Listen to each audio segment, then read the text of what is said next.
So hey guys, how are you all?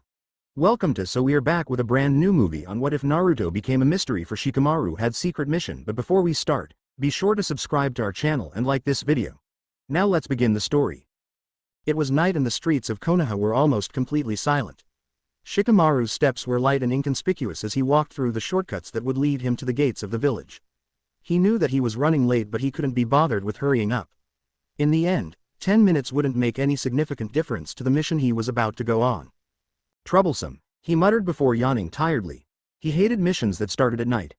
Shikamaru could sleep at any given time of the day, but especially the late hours were meant to spend crawled in a warm, comfortable bed. Since he'd known that he wouldn't be getting any sleep, he'd taken a nap in the evening and had overslept, hence why he was late. But eventually, he arrived at the gates where Ino, Shoji and Neji were already waiting for him. Asuma-sensei wouldn't be attending. Although it was an officially B-ranked mission, Tsunade told them that they could take it on their own. He knew that she wanted them to become more independent so she could assign the missions in a more flexible way. Shikamaru had told her that this particular mission could use someone older and more experienced, but she didn't listen. She rarely did. It sucked when Asuma couldn't attend because it almost always led to him being appointed as the leader. This time was no different. "Didn't I tell you to be on time?" Ino asked exasperatedly. "Yeah, you did," he responded dryly. "If you're ready we can leave now." Shoji nodded. "We checked our supplies while we were waiting for you. If you did, too, we're ready to go." Neji scoffed, visibly annoyed by his tardiness. Shikamaru asked himself whether the guy had ever been late in his life. Probably not. Before he could attempt to respond, they all tensed up when they heard the steps of someone approaching. "Asuma-sensei!" Ino exclaimed. Shikamaru relaxed and hoped against all odds that Tsunade might have changed her mind and had sent Asuma-sensei to take part in the mission. It was rather unlikely. "Hey guys," their teacher mumbled with his lips around another one of his cigarettes. "Did something happen?" Neji asked. It was obvious that he was anxious to set out. He didn't like it when something didn't go according to schedule. "No, but I heard that you had a mission in Iwagakure?" Neji shook his head. "We're only supposed to go until the border. We're not crossing the mountains." The man sighed. "Thank God. Be careful, you'll never know what these Iwanins are up to. I wish I could come with you, but I've got a mission coming up first thing tomorrow morning." "Is there anything else?" Shikamaru asked, sensing that his teacher wanted to tell them something more. Asuma grinned guiltily and scratched the back of his head. "I wouldn't ask this if I got a mission near Iwa anytime soon, but—" "Spit it out, already," Shoji interrupted good-naturedly. "Well, my trench knives took a real beating during the training yesterday. The blades have cracked at some places and they're completely blunt. I've got backup knives, of course, but those were my favorite." Ino raised her brows confusedly. "Can't the blacksmiths in the village repair that? You could also always buy new ones, you know." "Yeah, but it never takes long for the blades to blunt again. People say that there's a blacksmith who's living before the mountains at the borders to the waterfalls and grass country and makes blades that don't lose their sharpness over a long course of time." "We'll check it out," Shikamaru confirmed and took the trench knives that the man offered him. "You sure? It's no big deal, sensei. You shouldn't even have to ask," exclaimed Shoji indignantly.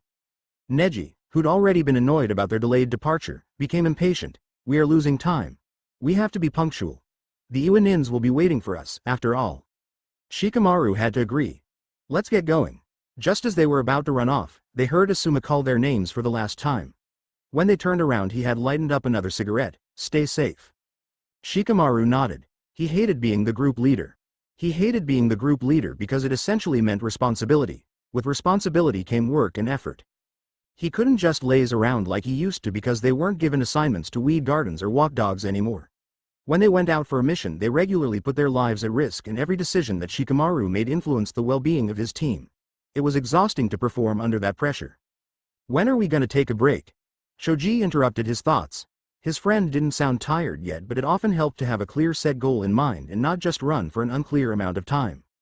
Shikamaru went through a calculation in his mind. They had to arrive at the meeting point in 3 days. If they ran the whole way through, they'd easily arrive in 2. That's why he could plan a couple of breaks in. But there still had to be a buffer in case they got involved in a fight. It was about 3 a.m. right now and they had been running for about 2.5 hours. "We'll take a rest at dawn," he decided. His team members nodded acceptingly.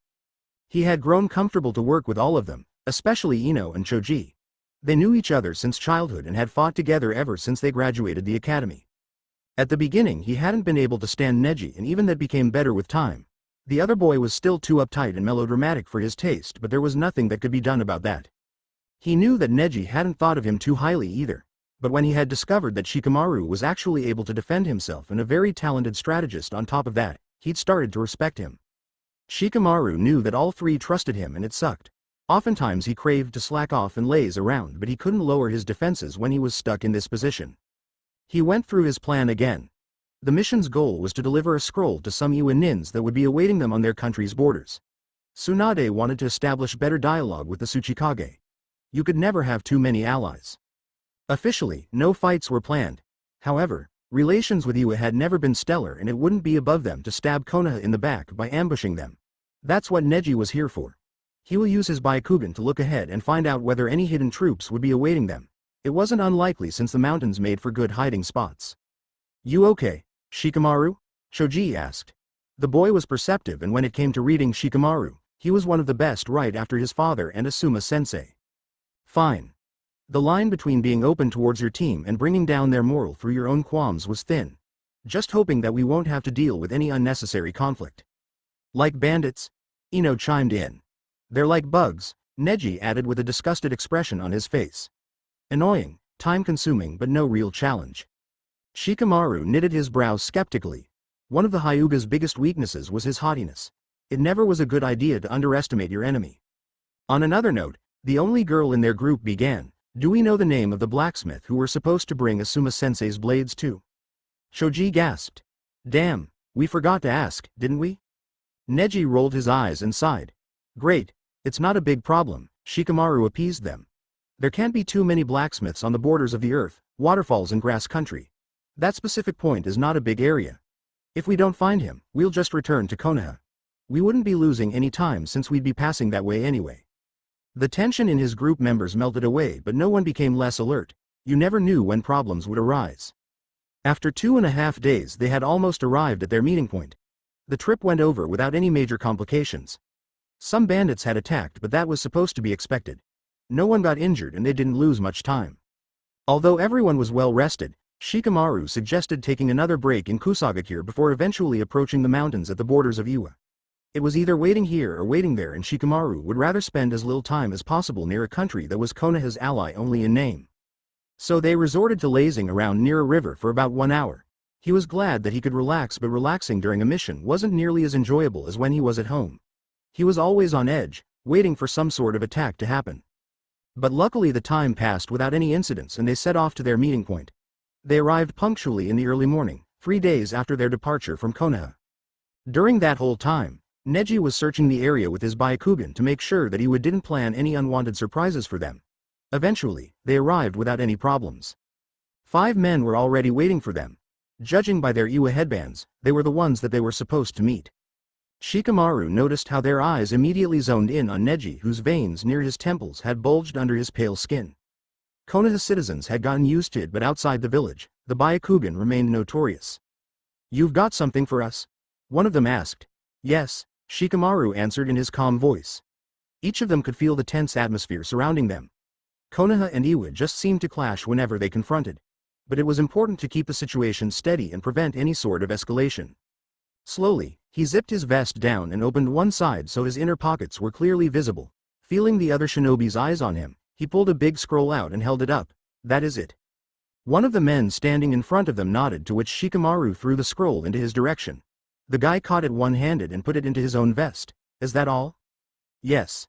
As soon as Shikamaru had finished speaking, the Iwa nins ran off. When they finally couldn't be seen anymore, Ino exhaled audibly. "Thank God they're gone. Barely anything happened and I thought we're gonna be in a fight any second." Shoji shook his head incredulously. "It's hard to believe that we're officially at peace with these people."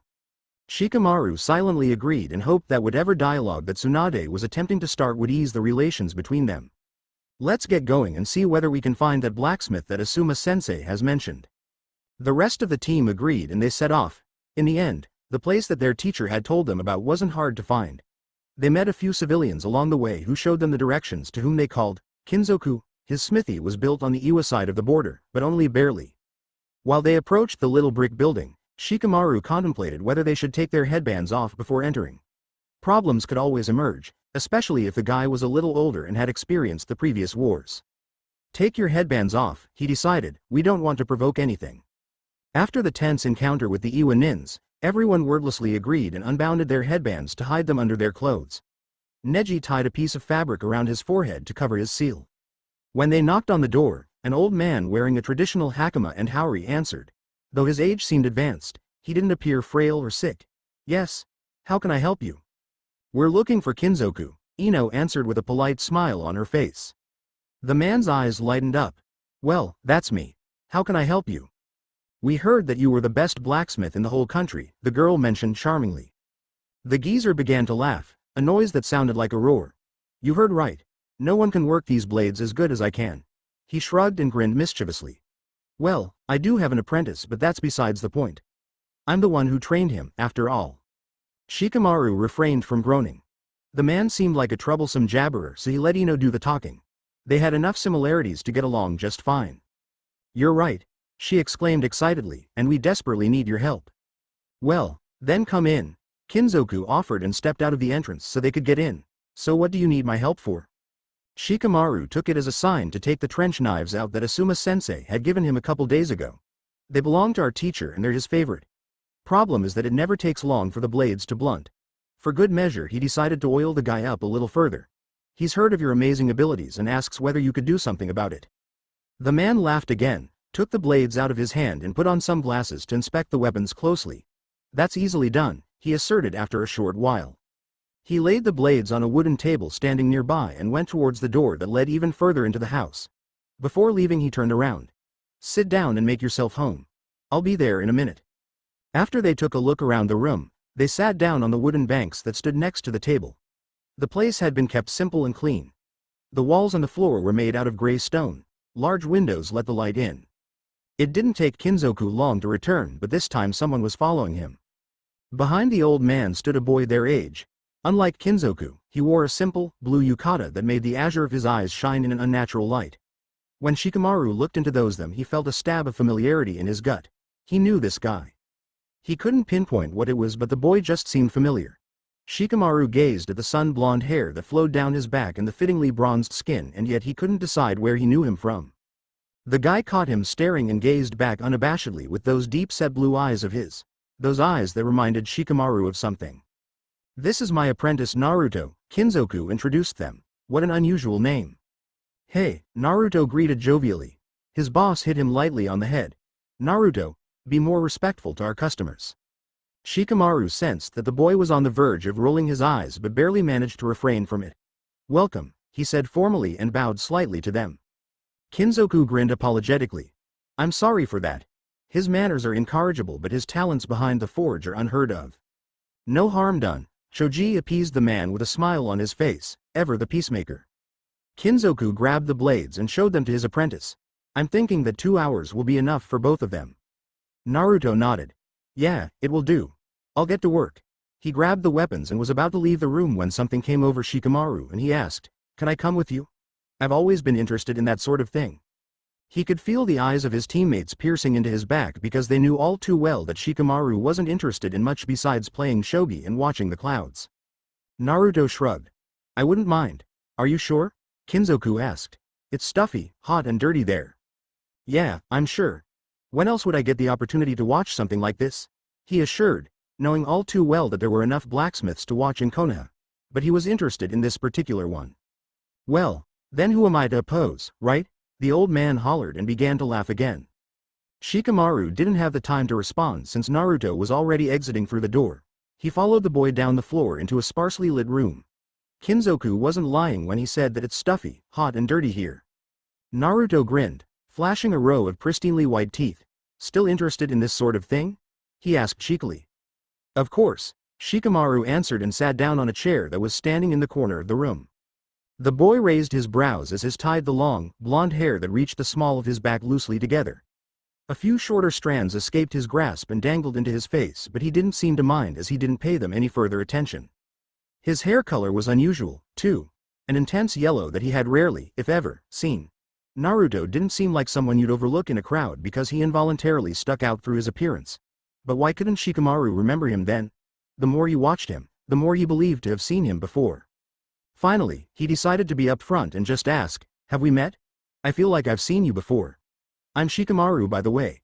He added the last statement in the hopes of ringing a bell in the boy's mind. But Naruto only shook his head as he tied a thick apron around his waist. Not that I recall. Never heard of your name before. Shikamaru didn't let it go. Maybe I've seen you elsewhere, but we never got introduced to each other? The boy shrugged before walking towards the corner of the room and lifting a big, heavy bag full of coal up. I don't know. Could be. I've been at many places. Where are you from?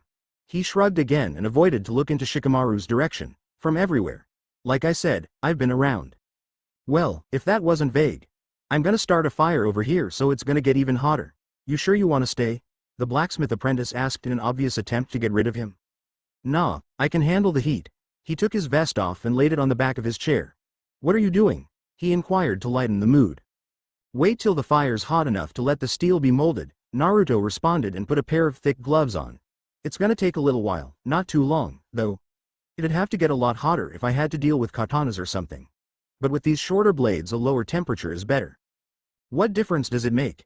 Shikamaru didn't really care, but talking about this seemed to put Naruto at ease. The hotter the steel is, the more moldable it becomes. The ninja sat back and watched the boy work. So do you like being a blacksmith?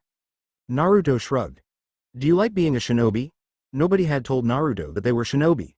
But although they had hidden their headbands, it was pretty obvious by their weapons and the type of clothes they wore. He chose to let it slide and answer the blacksmith's question. No, I hate it, he answered truthfully. Not everything, but most of the time it's pretty annoying.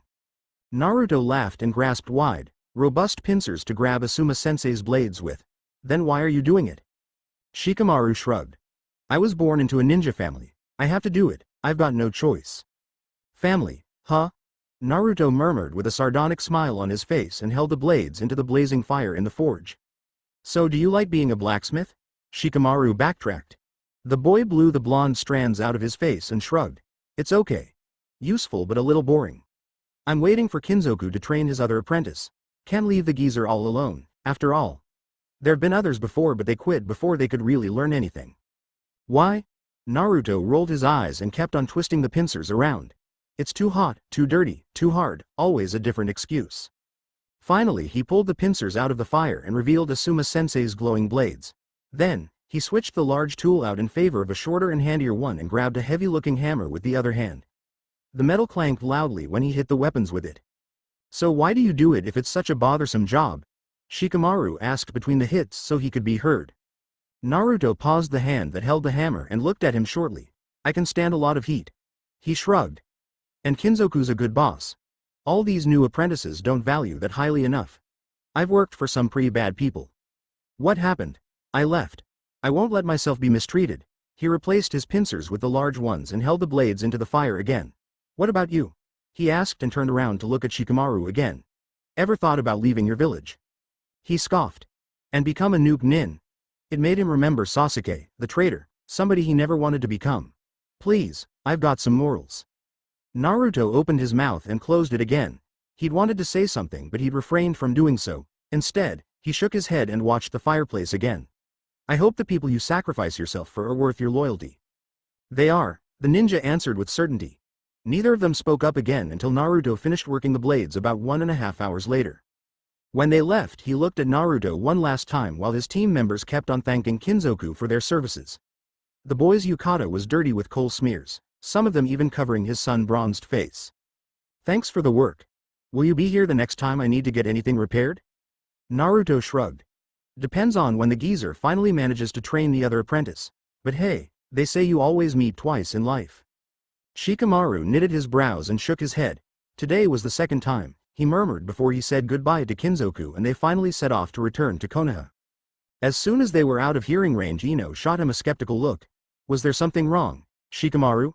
You seem to be wary of that guy. Has he done something suspicious? Shikamaru shrugged, still caught deep inside his own head. No, it's just, he paused and decided to consider the situation from different perspectives. Didn't he seem familiar to you? What do you mean, familiar? Neji chimed in. The Hyuga's hackles rose as he expectantly listened to what their team leader was about to say. He'd learned to trust Shikamaru's instincts. If you served as a Konoha ninja for some time, you quickly discovered that it was best to follow Inara's guidance. I can't put my finger on it, Shikamaru murmured, but it felt like I've met him before.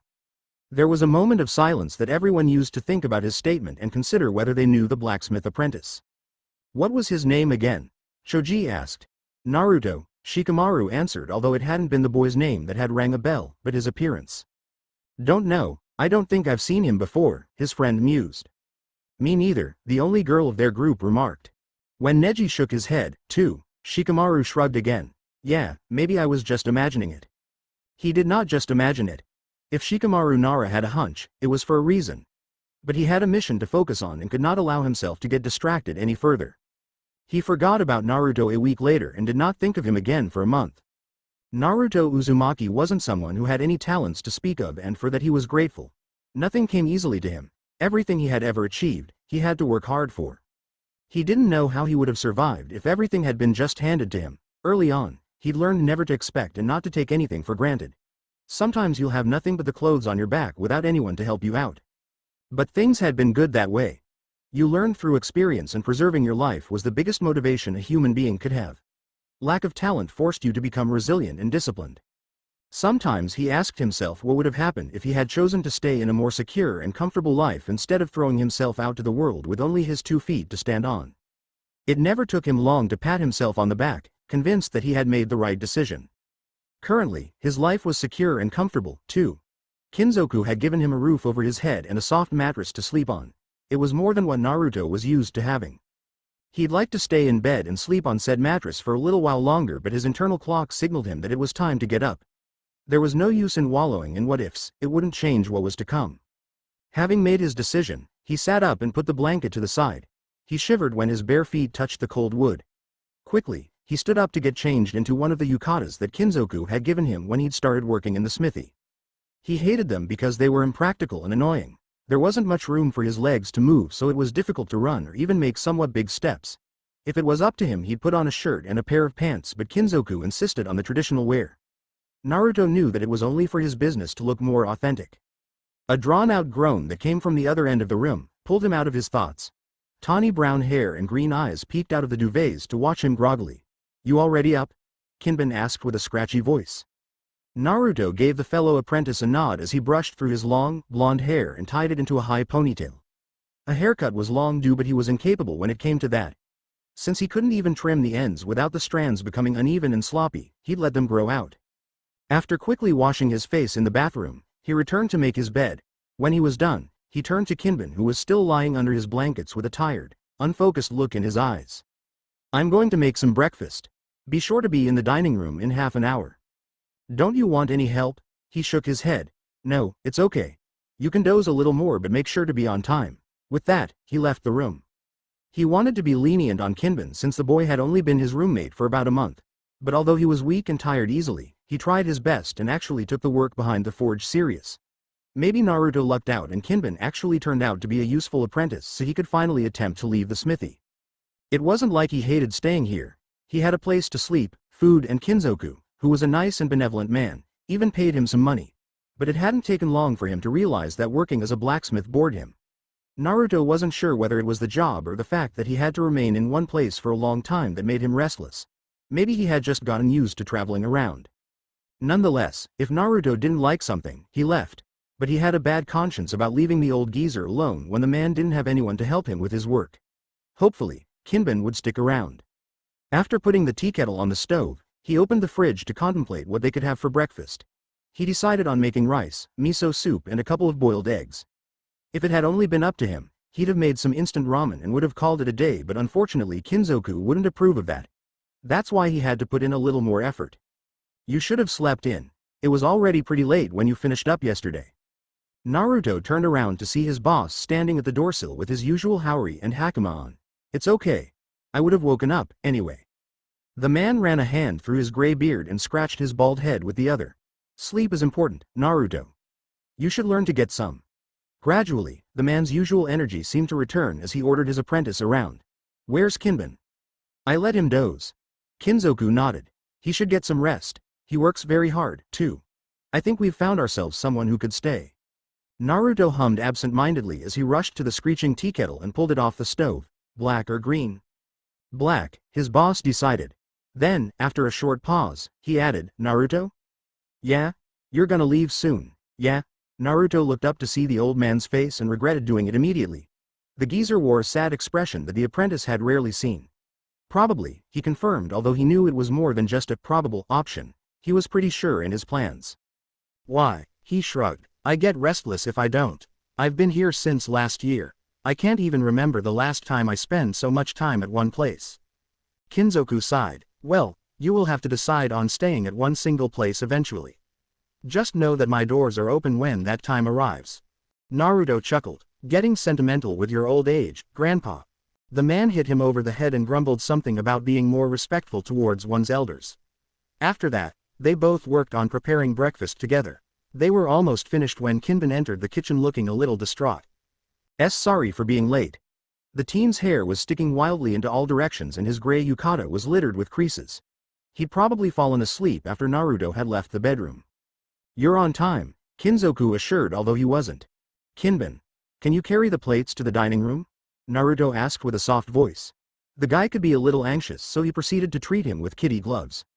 When the boy had arrived at the smithy, he told them that his parents had been killed by bandits that had attacked his village, so it was really no wonder that he was a little skittish. By the way, Kinzoku mentioned as they finally sat down at the low, wooden table frame, what was up with the boy from yesterday? You mean the one who came with the other three and wanted to have his blades repaired? His boss nodded. Yeah, that one. I found it strange that he wanted to see you work. Naruto shrugged. He asked some weird questions, but that was all. He thought we knew each other or something. You probably did, you've been around, after all. Did you ever pass the land of fire? Naruto froze. Why are you asking? Kinzoku poured himself some black tea. Because they came from Konoha, obviously. Suddenly, all appetite left his body. Forcing to keep his voice calm, he asked, how do you know? They didn't wear any headbands and it's unusual for Konoha's ninjas to pass Iwa's borders. Kinban, not as oblivious as he seemed at first sight, remained silent and attentively listened to the conversation. Kinzoku laughed loudly. You're forgetting that I'm old, brat. With age comes experience. I've seen that sort of team a couple of times already. They've been here before? No, Naruto thought after contemplating it shortly, at least not during his stay. Kinzoku put one piece of boiled egg into his mouth and started chewing in an infuriatingly slow pace. Not them, exactly, he remarked. But a version of them. I've experienced wars that Konoha was involved in and I've seen that team constellation many times before. A blonde with weird eyes, one fat guy and one with dark hair that looks fairly inconspicuous. I might even know which family the fourth guy belonged to. Naruto's mouth went dry. Ever since that day, he's been trying to avoid Konoha citizens at all costs. He never set any foot into the land of fire again and usually steered clear of big cities to minimize the chances of meeting someone that came from his hometown. But maybe this Shikamaru guy had been right and they had met before. As if having read his thoughts, Kinzoku elaborated, if he said that he knew you, he was probably right. The third guy in that team constellation is always the smart, observant one. He slurped his miso soup up. The Nara clan. Not many know of them, but if Konoha comes up with good strategies, you can count on that family being behind that. Wow, boss, Kinban marveled, you really do know a lot. The blacksmith laughed and said something that Naruto didn't hear. The others' voices became white noise. Damn. When that Shikamaru had told him that he knew him, he believed that the boy had simply mixed him up. But after what the old man had just explained, it was likely that the boy really did recognize him, after all. How was that even possible? For one moment he allowed himself to remember Konohagakure. He'd been 6 years old when he had left that place and the only person he had really known at that time was the Hokage. That was now 10 years ago and he barely even remembered the villagers. Most of them were nothing but blurry faces at this point. How could this Shikamaru, who'd seemed to be as old as he was, recognize him? And what if the boy decided to dig deeper and actually found out who he was? When he'd left Konoha he hadn't actually thought that people would go out of their way to search for him since no one but the Hokage had even liked him. But for some reason they had actually sent out search parties for him. That was why Naruto had grown accustomed to never stay at one place for too long. He was constantly moving and minimizing the chances of Konoha following his tracks. Not for the first time, he asked himself what these people wanted from him. At first, he believed that the Hokage was just trying to get him to return because he'd always been such a friendly, concerned and caring man. But soon he'd realized that the measures used in order to find him were a little extreme. For years many search troops had raided the countries. A shiver ran down his spine when he reminded himself what they did with ninjas who dared to leave their village. But Naruto wasn't a ninja. Would they still try to kill him? Naruto. He startled when the old man's voice suddenly pulled him out of his thoughts. Are you deaf, boy? No, boss, he answered a little breathlessly. Kinzoku made a funny face and shrugged. You two clean up. I'll go downstairs and start the fire for the forge. Naruto looked at his plate. He'd barely eaten anything, but it didn't matter. He should learn to get used to regular eating habits again. At the end of the week, he had to be gone. The worst-case scenario was that yesterday's team returned to Konoha in a couple of days where that Shikamaru figured out who he was. If that happened, they'd send some shinobi out to search for him here. He had barely a week left before he had to be gone. It was unlikely that any of that would happen, but he wouldn't risk it. It was night. Naruto looked up and sighed in relief when he noticed that no clouds were covering the dark sky. The moon wasn't full and he'd need any light he could get. Do you have everything? Naruto turned to his boss and nodded after patting the pockets of his jacket down. The orange one that he liked was in his bag. But for now, he needed to stay low and the dark green clothes were ideal to go unnoticed in the night. He sighed again. This was going to be hard and that was one of the reasons why he never stayed at one place for too long. You got attached to the people around you and that made it difficult to leave. Thanks for everything, boss. Kinzoku nodded. The wrinkles in his face were even more apparent in the shadows. Or maybe it was the worry that caused the old man's face to look that much older. And if anyone asks for me, don't hide anything from them, don't get yourself in trouble. The man snorted and shook his head. Tell me one thing, Naruto. What is it that you're fleeing from? He asked himself whether he had something to lose. Everything was pretty obvious by now. Konoha, he answered truthfully. Are you a criminal? You know you can be honest with me, the man said in a grandfatherly tone. No, Naruto insisted. I didn't do anything wrong, not like that. I just left the village and they haven't stopped searching for me ever since. I'm not a ninja so I don't know what they want with me. He shook his head in an exasperated manner. Naruto, the old man began and took a deep breath. I think I know why they're after you. What? Kinzoku seemed to search for the right words before he met his apprentice's eyes again. I've told you, I'm old. Naruto rolled his eyes. What else is new? Shut up, brat, the old man grumbled half-heartedly. My point is, I've met many people. When I looked at you for the first time, I confused you with someone else whom I've seen many years ago. Naruto frowned. In all his 16 years he hadn't met anyone who'd even slightly resembled him. Who was it? Kinzoku exhaled and answered, the yellow flash. The boy wrinkled his nose. Okay. And who is that? The veins on the old man's bald scalp protruded in frustration as he hit the boy over the head. Idiot. Would it kill you to read a history book once in a while? Naruto rubbed his throbbing skull in annoyance. It's not the time for history lessons, old man. Tell me what I need to know. Kinzoku groaned in exasperation. The yellow flash was Konoha's fourth Hokage. Oh, Naruto remarked when realization dawned on him. He had heard stories about the Yondaime before, especially when he'd been little and still living in Konohagakure. They had loved to tell stories about that man.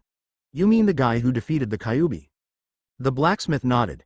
I've only ever seen him from afar, but the resemblance between you two is unmistakable. Naruto frowned. What are you alluding to, old man? His boss looked at him as if he was a special kind of dumb. Isn't it obvious? You two must be related. There's no other way you'd look so much like each other. Maybe that's why they won't stop looking for you. There are some skills that get passed on through blood only, boy. Naruto shook his head. I'm talentless. There's no way that I'm related to that man. What he didn't tell Kinzoku was that he remembered being treated like shit in Konoha. That was why he left in the first place, after all. He knew how relatives of important people were treated, namely not like shit. Whatever resemblance he had with the Yondaime, it had to be a coincidence. You're not talentless, Naruto. I know that you know how to use some ninja techniques. Don't think I didn't notice the clones you produced to make work easier on yourself. The boy shook his head. Those are just some tricks that I've picked up here and there, nothing special. He sighed. Look, it doesn't matter. Are you an idiot? Of course, it matters, Kinzoku insisted. It's the reason these people are looking for you, after all. Maybe they don't want to punish you but only return you to your village. Naruto scoffed. Staying in Konoha is enough of a punishment. His boss sighed, realizing that there was no way to change his apprentice's mind. Just promise me to take care of yourself. The boy grinned. I will. And I will visit you again when the coast is clear to make sure that Kinban hasn't burnt this place down yet.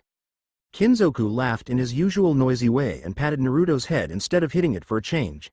He hoped that the boy's soul would eventually find its rest in some place to call a home. It was 1 month after when Shikamaru lay on the training grounds grass while Ino, Shoji, Sakura and Sai were sparring a few feet away from where Asuma-sensei, Kakashi and he were lingering at. He was too lazy to get up and participate, he'd rather just watch the scenery. They had a nice view of the Hokage monument. Absorbed in thought, he stared at the stone heads that he had seen more times than he could count. Oh, he mumbled, that's weird. What do you mean, weird? Asuma-sensei asked absent-mindedly. Shikamaru watched the Yondaime's giant, rigid expressions that were carved into the hard stone, a man that every child in this village could recognize from various history school books that his face was plastered into. An unusual face it was, one that stood out. Azure blue eyes framed by sunny blonde hair. Shikamaru felt his mind sharpen. Every bit of tiredness was suddenly gone. Do any of you know whether the Yondaime has any living relatives left? A minute of tense silence filled the air. A few feet away, kicks and punches were being thrown, but they seemed far away, almost isolated from the main event. Why do you ask? Kakashi inquired with a stiff-sounding voice. Shikamaru was surprised that the man had spoken up. He'd been on plenty of missions with Kakashi before, and although the other ninja always remained observant, he made a show of pretending to be as bored and oblivious as possible. Well, this just got interesting. You know, I just thought it was strange how little backstory we have on him. There are so many stories on the other Hokage's families, but there's nothing on him. He had no plans to share his suspicions with the others, at least not yet. There was something going on and he was set out on finding out what it was. Shikamaru loved riddles. He could feel Kakashi's piercing stare resting on him, and it made this all the more intriguing. Asuma-sensei laughed awkwardly to disperse the tension hanging in the air. You notice the most trivial things, Shikamaru. The boy relaxed and looked up to watch the clouds again. Those little things add up in the end. Every piece is part of a big picture. He refused to partake in the training until the very end. Tsunade hadn't stopped bothering him with missions for the last months, and frankly, he was sick of spending any more time on annoying fights than he already did. Instead, he let his mind wander, not focusing but letting all sorts of ideas float through his head. Naruto's face was clear in front of his mental eye, as was the Yondaime's. On his way home, he didn't pay attention to where he was going and only realized that he had taken a wrong turn when the noise of children's laughter disturbed the silence. He was passing a playground. It had always been a very popular one in Konoha since it was located at such a central place. Shikamaru remembered playing here, too. Although the sun was about to set, the kids hadn't left yet. For a moment, he watched them climb the monkey bars and play at the slides before he remembered how much longer his way home had become just because he'd been observing the darkening sky. Usually, he didn't have to pay attention. On every other day, his feet would have led him home because his subconscious sense of direction would have been enough to find the house he'd been living in for 16 years. But today it had led him past the playground. He shook his head and started walking. Shikamaru was already lying in bed when he remembered it. The book, he'd forgotten it on the playground. Shoji had lent him a book on butterflies that had a lot of pretty pictures in it, and he'd been interested enough to accept it. This morning, he had taken it with him to the playground to read it there because he didn't like running around with the other kids anyway. In the afternoon, his mother had come to pick him up and somehow he had forgotten about it. He sat up and pulled the blankets to the side. What now? What if someone had taken it while he'd been gone? If the book had been his, he wouldn't be bothered, but it was Choji's. For a short moment, he contemplated waking his mother up and asking her to go to the playground together. Maybe it was still there. But he quickly disposed of that plan when he thought of how disgruntled she'd be about having her sleep disrupted. She was already complaining about him all the time. He couldn't ask his father either since he was out for work. No, he had to get the book on his own. Silently, he left his warm bed and grabbed the jacket that had been lying over the nearby chair. After putting on a pair of shoes and zipping the jacket up, he opened his window and carefully climbed out of the house. When his feet hit the soft grass, he sighed in relief. Now he only had to get out of the compound. He could hear an uncle of his speaking with someone on his porch. The smell of his pipe reached his nose. Quickly, but with great attention to where he was stepping and behind what he was hiding, he walked towards the gates and eventually managed to exit the compound. Shikamaru thought about running in order to reach the playground faster. He wanted to be back soon because the possibility of his mother noticing that he had left scared him. If that happened, he'd be in big trouble. But he was too tired to put even more energy into what he was doing. So he just kept on walking while carefully choosing the paths that were illuminated by many lanterns. Light in the darkness meant shadows. Shadows, he could control. Not very well, but his father had taught him the basics. It couldn't have taken him any longer than 15 minutes to reach the green grass surrounding the mid-sized playground. Finally, he wanted to start searching for Choji's book when a creaking sound interrupted the silence of the eerie night.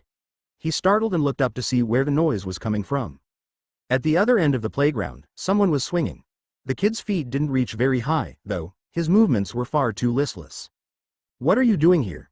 The half-hearted swinging came to a halt, feet brushed over the dry sand. Now that he wasn't moving, Shikamaru could see that it was a boy with bright blonde hair. He looked up and met Shikamaru's stare. His eyes were blue. "What are you doing here?" I asked first, the little Nara responded stubbornly. The blonde boy shrugged. "I wanted to swing, at night?" "Yeah." Shikamaru raised his eyebrows in a skeptical manner. "Where are your parents?" Another shrug. "Not here." He hoped that the boy hadn't got lost. If that was the case, he couldn't just leave him here in the middle of the night. You can't just go out alone at this time of the day. The kid raised his brows. "Yeah? Why are you here then?" Knowing that he had trapped himself with that comment, Shikamaru sighed. He had to hurry up. If anyone noticed that he wasn't in bed, he'd be in big trouble. "I forgot a book here today. I came to see whether it was still here." The boy sluggishly lifted his head to nod over to a nearby tree. When Shikamaru looked into that direction, he spotted the familiar book lying next to the trunk. Feeling lightning relief, he ran over and lifted it up. Thankfully, it was undamaged. "Shikamaru." He startled when he heard that deep, familiar voice calling him, "Father." Shikaku Nara was standing near the slide with a tired and annoyed expression on his face. "What the hell are you doing here? Do you know how late it is?" The man rarely got angry, but Shikamaru could see that he was exhausted. He showed him the book. "I forgot it here this afternoon." His father sighed. "Since when do you care? It isn't mine. Shoji lent it to me." Shikaku shook his head. "Let's just get home and hope that your mother doesn't find out." It was then that Shikamaru remembered the blonde boy who was still sitting on the swing. He was looking on the ground and drawing patterns into the sand with his feet. "What about him? We can't just leave him here." The ninja turned around and watched the other child with a sad expression on his face. "You're right. Wait here." The man turned to the trees. Stern lines were marring his already scarred face. "How much longer are you gonna wait up there?" Suddenly, 3 figures jumped out of the leaves. Anbu, Shikamaru recognized by their masks. "What are you even here for if not to look out for this child?" The young Nara noticed that his father was trying to keep his voice down, but he was apparently too angry to do so. "We were ordered to protect him. He wasn't in any danger," one of the figures responded. She sounded monotone, but Shikamaru could feel the insecurity in her words. His father was an important man, after all. "Are you trying to tell me that it is harmless for a 5-year-old to walk the streets alone past midnight?" The woman wanted to object, but Shikaku didn't give her any opportunity to do so. "Return him home immediately and make sure he's safe." When the Anbu nodded in acceptance, his father turned to him. "Shikamaru." Shikamaru. His eyes were wide open. He was lying under warm blankets. Light flooded his bedroom when his mother pulled the curtains to the side. "Shikamaru, are you okay?" She sat down at the side of his mattress and touched his forehead with her palm. "Are you sick?" she asked with a rarely seen concerned expression on her face. "No," he answered a little breathlessly, "just a dream." "Nightmare?" "No, it's nothing." She sighed and stood up. "Get ready then. I made breakfast." After she had left, he lay in his bed and stared at the ceiling for a while. His dream, it had been a memory from many years ago. He had long forgotten that particular night. How old had he been back then? 5? 6? It had only remained on his mind as the night he had sneaked out and returned without his mother ever finding out. The boy on the playground, he had completely forgotten. But the dream had reminded him of blue eyes and blonde hair, the same shades that Naruto and the Yondaime had. He groaned and massaged his temples, trying to alleviate an upcoming headache. Maybe it was all just a coincidence. 3 people looked alike, so what? Maybe it was all just a huge mix-up. If Naruto had lived here, if he had been a kid their age that had played on the playground with them, surely Ino, Shoji or Neji would have recognized him as well. The familiarity that Shikamaru had felt when he'd met the blacksmith apprentice could stem from some subconscious part of his mind confusing those 3 faces. He shook his head and sat up. Maybe he was just overthinking this. Not everything was always that difficult. No matter how much he contemplated this, he wouldn't find a solution if the problem didn't really exist. With that conclusion, he got up and got dressed before joining his parents at breakfast. It was a warm, sunny day and Shikamaru was finally able to relax until the sound of knocking on the door disrupted his parents' morning banter. "Are you expecting someone?" Shikaku asked. His mother shook her head and stood up to leave the room only to return in a matter of minutes. "Shikamaru, he's asking for you." He stood up and carried his plate to the sink. He'd been finished anyway. "Who is it?" "Kakashi Hitaki," she answered with her eyebrows raised high in confusion. Surprised by her response, he frowned. "Are you sure?" His mother sat down at the table again and rolled her eyes. "You mean because there's someone else in this village who looks and dresses just like him?" "Yeah, it's him." "You got a mission coming up?" his father chimed in. Not that I know of, Shikamaru supplied. And that was the weird thing. The only times he was around Kakashi was on missions or when some other sort of group activity planned. Is he waiting on the porch? When his mother nodded, he walked out of the dining room and towards the entrance. He opened the front door that had been left ajar and spotted Kakashi leaning against the wooden railing of their terrace. Good morning, the older man greeted. Had a nice breakfast? I did, Shikamaru confirmed. How about you? He hated this sort of needless small talk, but he didn't know what else to do with the guy. Kakashi shrugged. You know, like always. Informative as usual, Shikamaru remarked dryly. Listen, I've got something to talk about with you, the man explained in an uncomfortable but determined tone of voice. Finally, they were getting somewhere. What is it? He could hear Kakashi take a deep breath under his mask as the sole, visible eye focused in on Shikamaru. Yesterday when we were at the training ground, you mentioned something about the Yondaime. The boy shook his head. It was nothing honestly, just something that passed my mind. The man squinted in concentration, but there was something you wanted to say. What was it? Shikamaru sighed. Although he'd been able to convince himself this morning that he had seen something that probably hadn't been there in the first place, Kakashi seemed to be intent on not letting the matter go. I just wondered about his family because I recently saw someone that looked just like him. He expected the man to relax upon realizing that the whole thing wasn't a huge issue. Instead, Kakashi grabbed both of his shoulders and stared into his eyes with overwhelming intensity. Who was it? Who did you meet that looked like him? Shikamaru tried to shrug his grip off, but the man's hands were as firm as iron. I don't know who he was exactly, he explained warily. What is up with you? But the man didn't seem to hear him. What did he look like? Where did you meet him? Seeing no other option to end this conversation, Shikamaru decided to lay out what he had experienced. Long, blonde hair and blue eyes. Like the Yondaime. That's why I found it weird. I don't know, he just resembled him. I met him when I went out for a mission near Iwagakure a month ago. He could feel Kakashi's fingers that were still gripping his shoulders tremble against his skin in excitement. What was his name? Do you know it? Naruto. The ninja's hands slackened. There was one single moment that the man used to relax. In the next, all tension returned with even more fervor. He tore the house door open. Shikaku, he called. Hurry up, we have to go to the Hokage. Shikamaru was left standing on the porch in utter confusion. What the hell? It took mere seconds for his father to arrive at the doorsill. Kakashi? What's going on? But Kakashi just shook his head as if they had no time. No time for what? We have to inform the Hokage immediately. He found him. Shikaku, your son found Naruto. His father's eyes widened in realization. They both knew something that Shikamaru didn't, and it was starting to get annoying. He hoped that one of them would elaborate eventually, but instead, Shikaku nodded in acceptance. Let's get going. Great, he'd planned on spending his day doing anything close to nothing. Me, too? Especially, you, Kakashi answered in a tone that bore no room for discussion.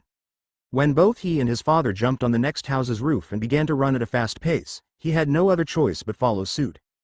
Damn it, he wished he'd never noticed anything about this Naruto, at all. However, it seemed like his suspicions about the boy had been somewhat founded at least. Naruto appeared to have some sort of connection to Konoha. But had the boy seemed familiar to him because he resembled the Yondaime or because he had met him in person, after all? Was he the kid on the playground from so many years ago? In a short amount of time, they arrived at the Hokage Tower. Shikamaru had never entered it through the window before, but he had nothing left to do but follow Kakashi's guidance. Thankfully, no one but Tsunade was in the office, but she still appeared to be disgruntled about their sudden emergence. Before she could attempt to comment on it, Kakashi strode over to her desk and beat her to it. He was seen again. We have to go out and search for him. All anger disappeared from her face as the woman leaned back in her chair and crossed her arms. Let's be clear. We're talking about Naruto, right? Right. Not for the first time, Shikamaru asked himself who this guy was. But unlike the previous times, when no one but him seemed to be familiar with the blacksmith apprentice, everyone suddenly seemed to know him. So what's the story? Tsunade asked eagerly. Where was he seen? Kakashi turned around and nodded over to where he was standing. Shikamaru was the one who spotted him. All eyes zoned in on him. A feeling of discomfort swept over the young ninja as it dawned on him that whatever was about to come would surely be immensely troublesome. Just as he wondered what he had gotten himself into, Tsunade disrupted the short silence and motioned for him to come closer. Sit down, Shikamaru. Tell us exactly when and where you've met him. Don't leave anything out, his father added. The littlest details can be important. The boy groaned in annoyance before sitting down on one of the chairs that were standing across the Hokage's desk. He allowed himself to massage his aching temples before he slumped into his seat. There isn't all that much to tell, really.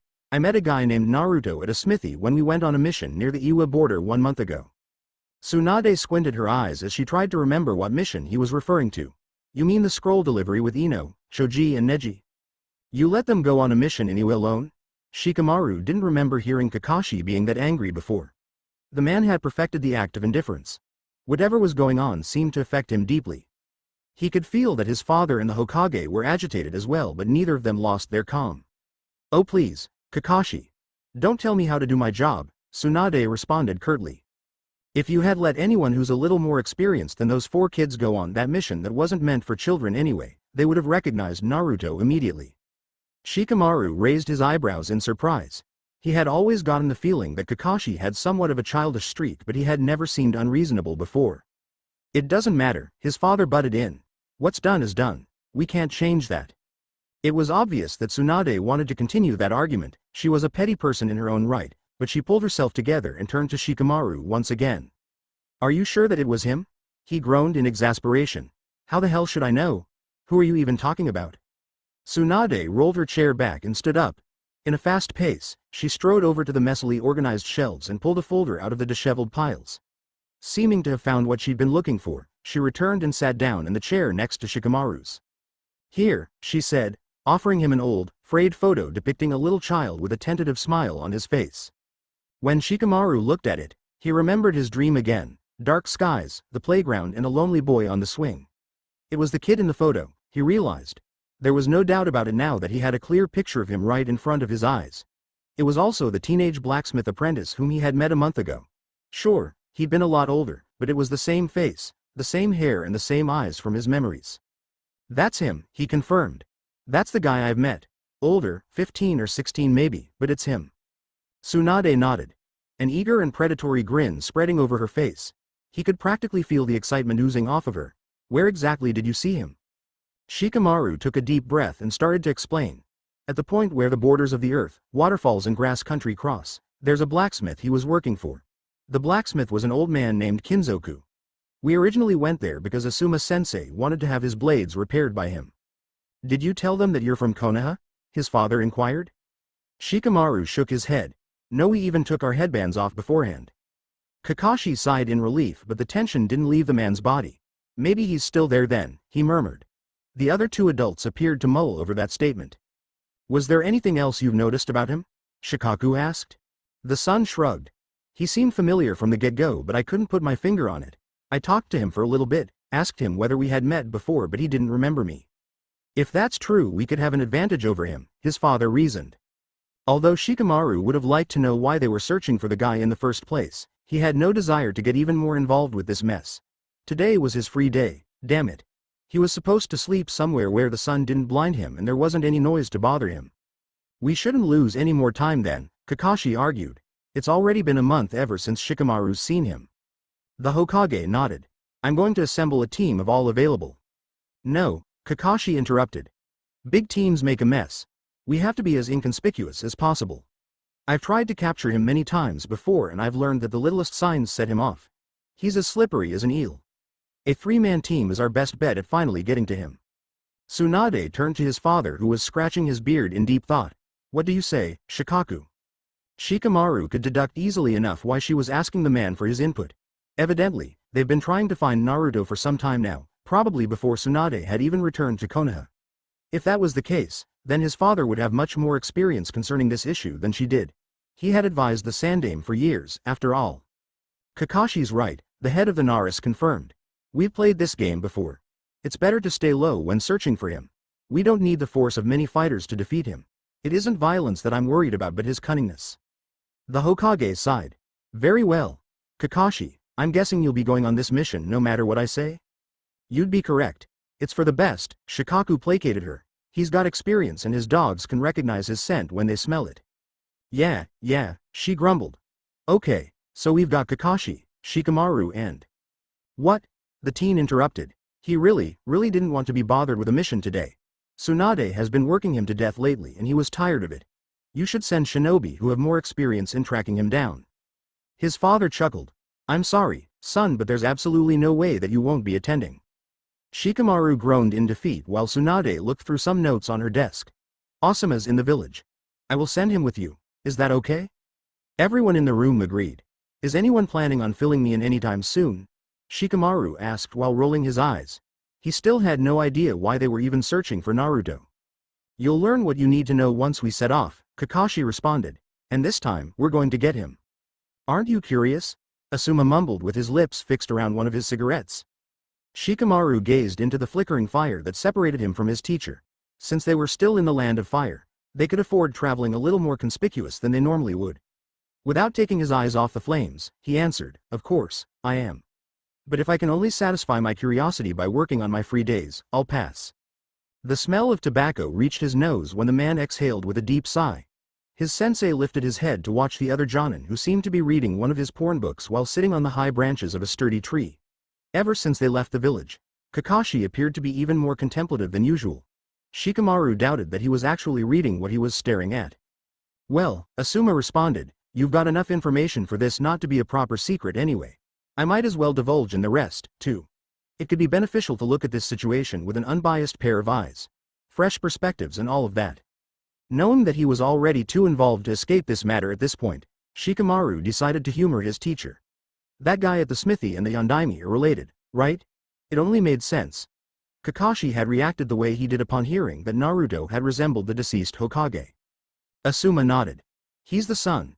Careful to keep his voice down, he continued, that's why Kakashi's so affected.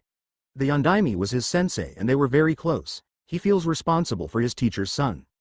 Briefly, Shikamaru asked himself how he'd react if Asuma died and left a kid behind. It wasn't a prospect he wanted to consider. Even if he wouldn't admit it, his teacher was one of the people that meant the most to him. The man just understood Shikamaru so easily and had some sort of unwavering faith in him. Him dying, no, he didn't even want to think about it. But he understood Kakashi a little better now. When the man didn't receive a response, he continued, the kid left the village when he was 6. Later investigations showed that he had climbed onto a merchant's carriage and hid under a pile of hay to flee with everyone being none the wiser. Shikamaru grinned at the simplistic, childish, yet effective method. And you haven't been able to find him ever since? Asuma chuckled and scratched his beard in an embarrassed manner. Kid's slippery. We've come close many times but we haven't been able to retrieve him yet. Shikamaru couldn't repress snickering any longer. It was just so goddamn funny. A troop of elite ninjas hasn't been able to get a hold of a little brat? He's resourceful, a monotone voice commented from behind him. Kakashi had left his tree in complete silence and was now standing in close distance to the campfire. The man sat down at the open space between Shikamaru and Asuma. We've tracked him down 6 times before. Today is the 7th time. His teacher relaxed and slouched towards the heat of the flames. You don't seem as energetic as you were in the early morning, Kakashi. Did something happen? The other man didn't move. It was difficult to gauge him on a normal day but he seemed even more closed off now. The look in his soul eye was unfocused and empty. I let the excitement of having another clue affect me. Doesn't happen too often that we get those, after all. But I had time to think about it. And, Asuma baited. I don't think he's still there. Finally, he broke out of his stupor and lifted his gaze from the fire to look at Shikamaru. Talking with you must have set him off, he theorized. It didn't sound like an accusation, just like a mere stating of facts. The man shrugged and turned towards Asuma. You know how quick he is. When his sensei nodded, Shikamaru realized that he must have gone on a couple of these missions, too. It was a little unusual since the man's specialties lay in combat rather than in tracking.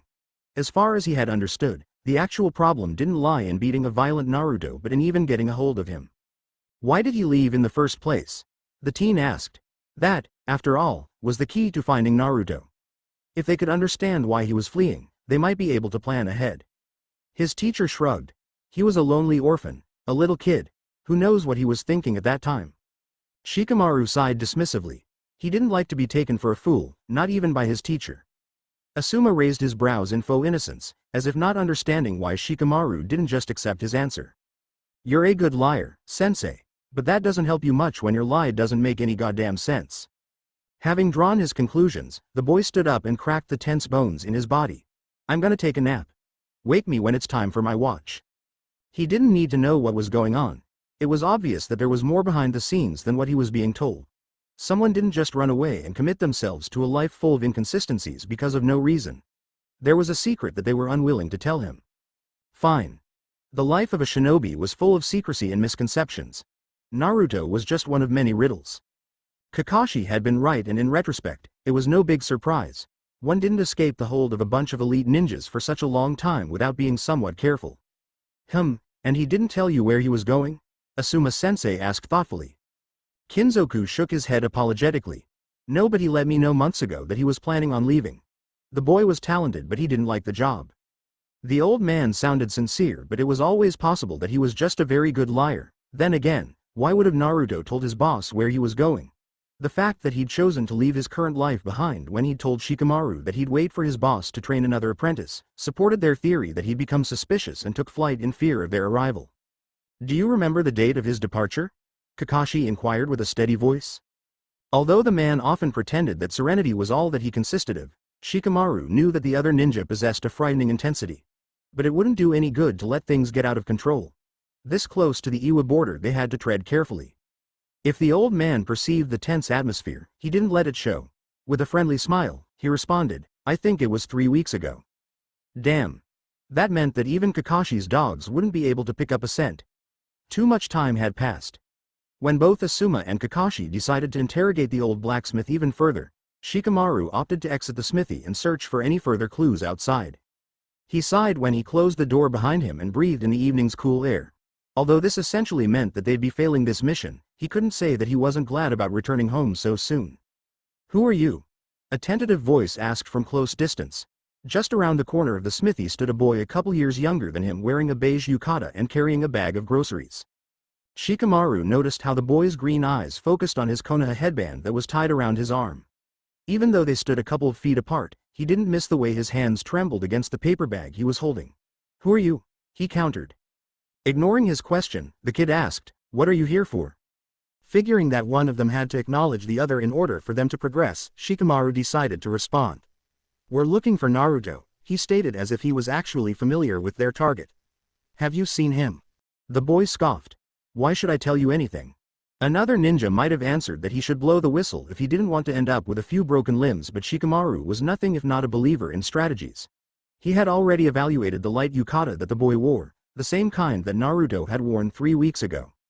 You're Kinzoku's other apprentice, right? Naruto has told me about you, Shikamaru mentioned offhandedly. Well, Naruto had explained that he was planning on leaving the smithy as soon as his boss finished training his other apprentice. Judging the kid's appearance and the fact that he'd been heading towards this building, it was clear that he was said other apprentice. Apparently, he'd caught the teen off guard. What? Naruto's told you about me? Why so surprised? The boy shrugged and cautiously approached him. He's always been so distant, I didn't think that he cared enough to mention me to someone. Shikamaru stuck his hands into his pants pockets and lifted the corners of his mouth into a slight smile. The kid was on the hook. Now it was important to come off as unthreatening as possible and pull the fish in. Well, he couldn't have thought too ill of you. He's explained that he wanted to leave the smithy behind because he was convinced that you could assist Kinzoku well enough. Green eyes widened in surprise. Really? He gasped. I've always believed that he thought I was some weakling. Shikamaru shrugged. Well, apparently not. Inwardly, he sighed. Asuma or even Kakashi would be so much better at this, but he had to play with what he got. At least the boy seemed naive enough for him not to get too suspicious. But he had to get a little more personal for the boy to trust him. I'm Shikamaru, by the way. What's your name? Kinban. The kid answered and looked at his headband again. So boss was right about you. You really are from Konoha. Your boss talked about me. He didn't remember giving the old man his name. Kinban shrugged. The boss knows a lot. Naruto mentioned that the guy who wanted to have something repaired was a Shikamaru Nara. That's you, right? Shikamaru nodded. So the old man really wasn't as aloof as he pretended to be. When I met Naruto, I felt as if I knew him, he explained. And when I returned to the village, I finally remembered why he seemed so familiar. Is Naruto from Konohagakure, too? Kinban asked curiously. Yes, the older teen confirmed with a wistful smile on his face. We used to play on the playground together. It's a village, you know? Everyone knows each other. He hoped he wasn't laying on too thick. But since the kid's wide, emotional eyes told Shikamaru that he was buying it, the ninja continued to unpack the sob story of half-truths and lies even further. He motioned towards the window. You see the guy with the mask? Kinban peeked into the room where Asuma and Kakashi were still talking with Kinzoku. The one with the gray hair. Shikamaru nodded. The guy's in his 20s, but they say that he's aged prematurely after his nephew and his only relative has disappeared. After a pause in favor of causing a dramatic effect, he added, "That was Naruto."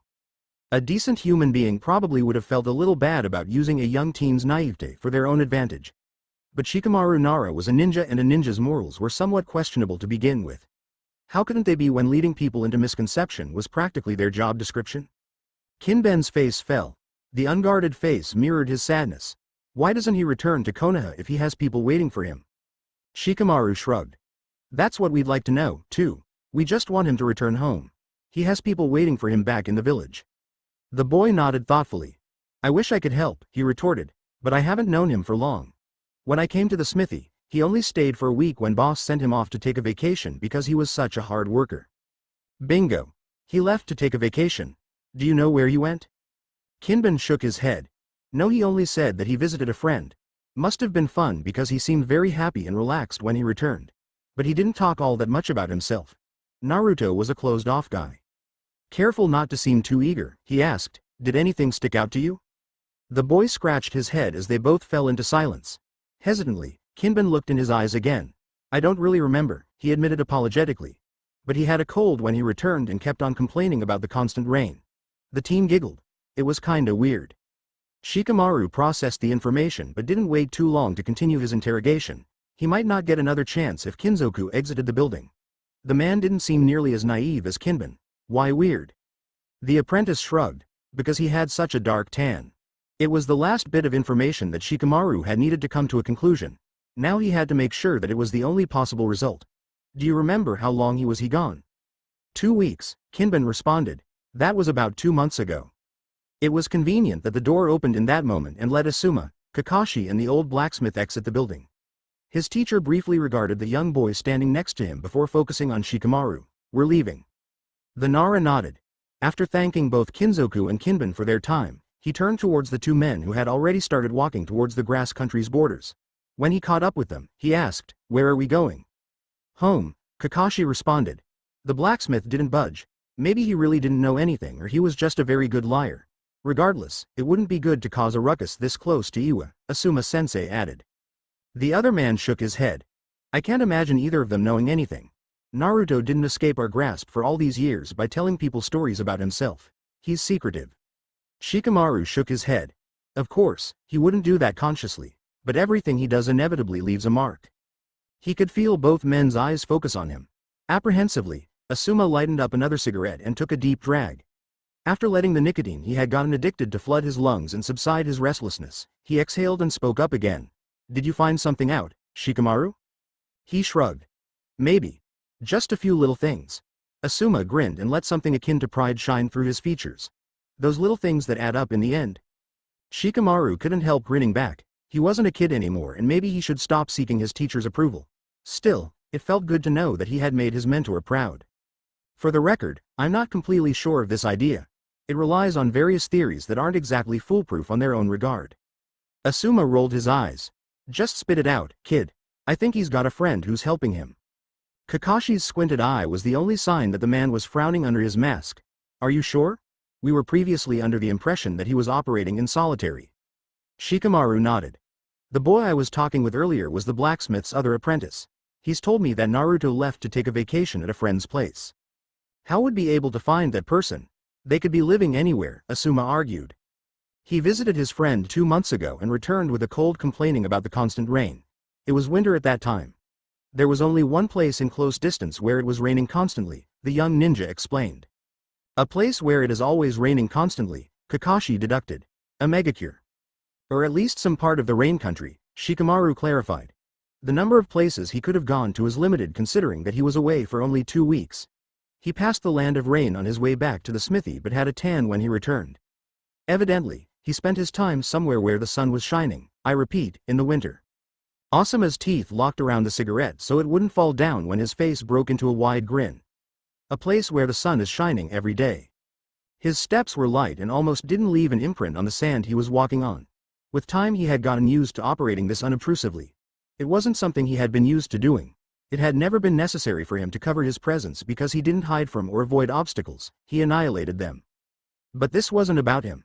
He didn't stop when he reached his goal but proceeded to keep on walking, flowing like water through the human masses. His friend usually felt more comfortable residing in mid-sized hotels, but this time it had been important to choose a heavily occupied place to prevent sticking out in the crowd. He didn't have to ask at the reception what room his friend was residing in. He wouldn't have given them his real name anyway. No, he only needed his senses to feel where his friend was. After all, they both had some things in common that made it easy to keep track of him when they were this close to each other. When he found the door he was looking for, he knocked 2 times before whispering, "It's me." After 3 seconds of silence, the door opened only a crack. It was enough for the blue eyes to take a peek at him. "What took you so long, Gaara?" "I could ask you the same thing," Gaara answered and closed the door behind him. The room was in disarray. Sheets, clothes and scrolls were in different states of derangement and wildly casted into opposite directions. Nothing too unusual. He tilted the windows, careful not to touch the blinders, to let some fresh air into the dark, stuffy room. "Why didn't you come to Suna right when you thought that they were on your trail?" Naruto walked towards him and stopped at the glass to lift one of the blinders up and peek outside. "How the hell could I have done that with all these Konoha parasites that you let invade your village?" Gaara sighed and swiped the maps that had carelessly been thrown onto an armchair aside to take a seat. "You're being dramatic again.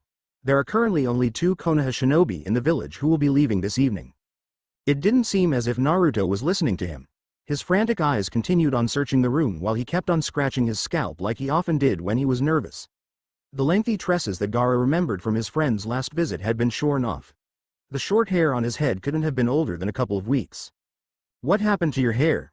he asked in order to distract Naruto by involving him in a conversation. "Huh?" the boy grunted and finally turned around to look at him again. "Your hair," Gaara repeated. Naruto snorted. "What do you think I did? Cut it off, of course. It attracted too much attention to begin with." It wasn't unusual for Gaara to reunite with Naruto only to discover that the boy had completely changed his looks to the point where he had become entirely unrecognizable. As soon as his friend was overcome by a rush of paranoia, he left everything he had, changed his appearance and moved to a place miles away. Currently, Naruto's skin was almost pale and sickly looking. He must have barricaded himself in this room for quite some time. "Where did you stay before you arrived here?" "I hid in the desert after passing through the land of rain," the teen mumbled and started to pace the room in an attempt to alleviate his anxious energy. "I spent as much time there as I could because it didn't look like it'd be raining in the nearby countries anytime soon. They'll probably try to track me with dogs again, so I had to make sure they didn't catch my scent." The ninja nodded in understanding. Naruto was a professional when it came to running away. Usually, he wasn't someone to think ahead, preferring to take on problems headfirst without asking any questions. A spontaneous person if Gaara had ever met one. But life on the run had forced him into being more careful, at least when it came to fleeing from his enemies, and Naruto perceived Konoha as his enemy. "You shouldn't have spent so much time in rain. It's dangerous there, and you know that my influence doesn't reach far into foreign countries, especially not into isolationist ones like the rain." Finally, the boy stopped pacing aimlessly and focused his gaze on the shinobu sitting in the comfortable armchair. "How do you expect me to do that with Konoha ninjas, you know, the very people I'm trying to avoid, buzzing around your place like they own it? Isn't this a result of your ruling?" "You were the one to advise me to improve relations with the other hidden villages," Gaara countered serenely. He was used to his friend's rants by now. He didn't really mean them anyway. Naruto rolled his eyes. "I jokingly suggested that you should consider not starting a war now that you're the Kazekage. Tell me where I've told you to get all buddy-buddy with Konoha." "You're overreacting again." He often did. They knew each other for almost 3 years now, and in that time Gaara had discovered that it wasn't rare for his friend to exaggerate when another surge of his persecutory delusions got a hold of him. "I wish I was," Naruto refuted. He sat down on the unmade bed and lay his head into his hands. It looked as if an invisible weight was resting on his shoulders. "What happened?" Gaara asked. "I thought that the smithy in the land of Earth was relatively safe." His friend shrugged. "Yeah, I thought so, too," he groaned. "But a couple of Konoha ninjas came around." "Did they recognize you?" "One of them did. Kind of. He knew something was up with me but luckily couldn't figure it out. If he did find out who I am. Ninjas are probably buzzing around Kinzoku's place as we're speaking." "How old were they?" Gaara doubted that there was actually something to his friend's suspicions if these Konoha shinobi had been young. After Naruto had become his friend, he'd made the effort to investigate the Hidden Leaf's relations to him. Of course, he'd known why they were, after all this time, still desperately searching for him. Naruto was just like him. Gaara had felt it the moment he had seen him and could still remember the noise of Shikaku grumbling and ranting inside his head the second their eyes had met. Naruto was a Jinchuriki.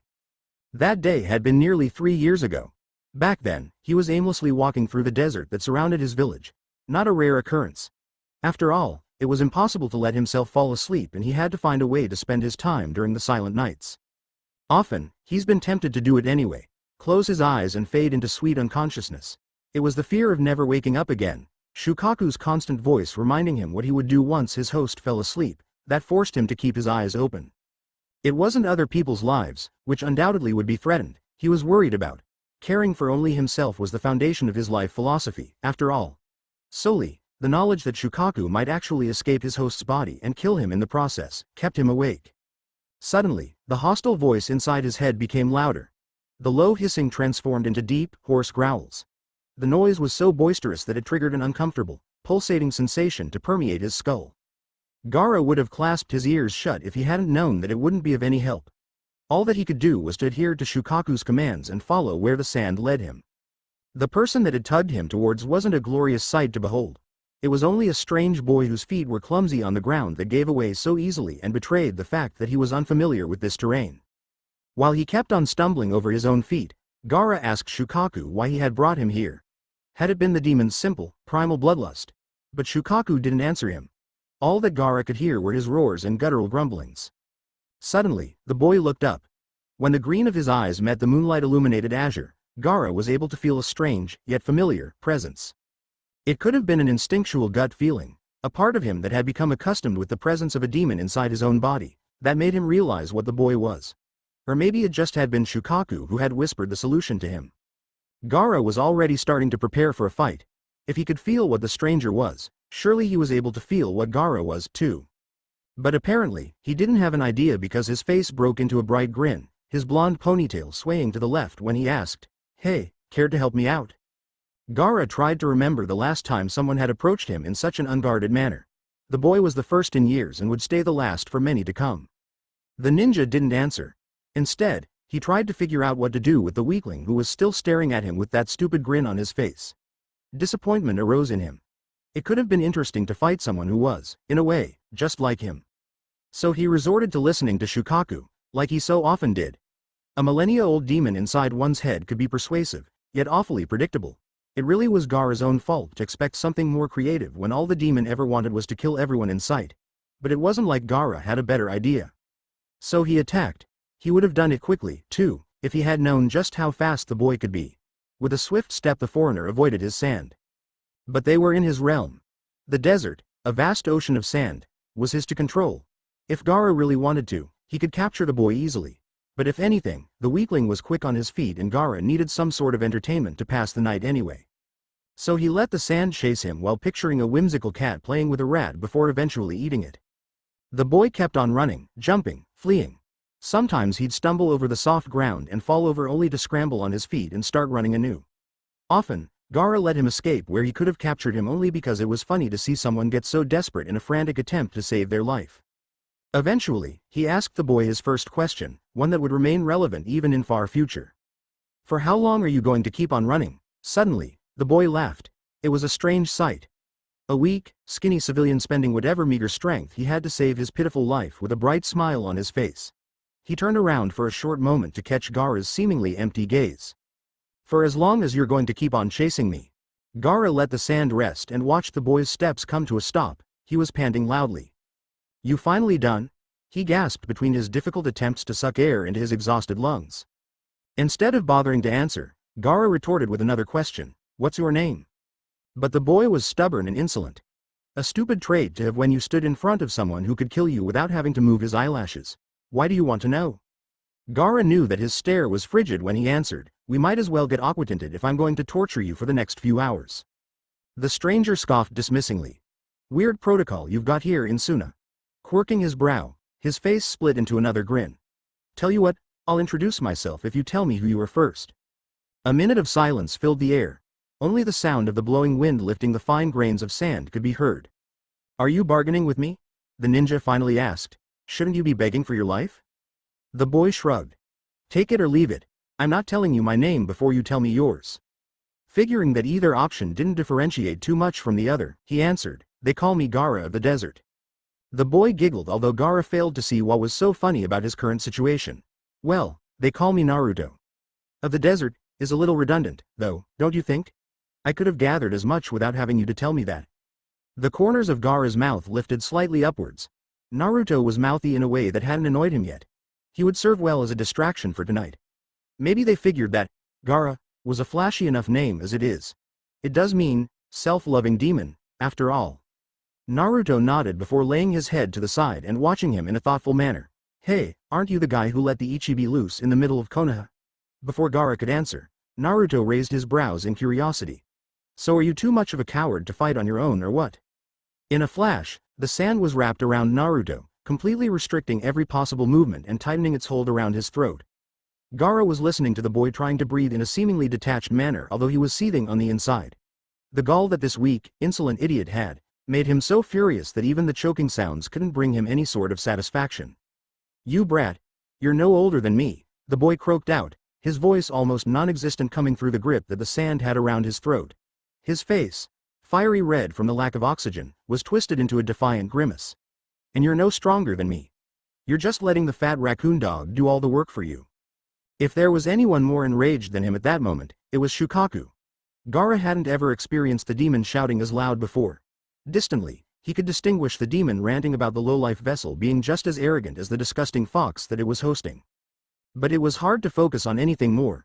Never had the Ichibi caused him any sort of physical harm. As long as he could remember, the demon had protected his body from all injury. But at this very moment, Shukaku's howls were so noisy that they caused a piercing pain to erupt inside his head. Pain, such a foreign concept still. But he didn't want to think about it. He was distracted by the urge to peel the foreigner's skin away with his bare fingernails. Then he wanted to push his thumbs into those sky-blue eyes and press hard enough for them to turn into mush until it could be mixed with the gray pulp that he would turn the boy's brain into. He didn't want any sand separating his pale skin from Naruto's tan one when he would show him just what Gaara of the desert was capable of. Those blue eyes were still shining, although the boy should have long passed out from the lack of oxygen. The fire in them ignited even further when he whispered, "Come on, do it. You gotta press a little harder than that if you really want to kill me, do it."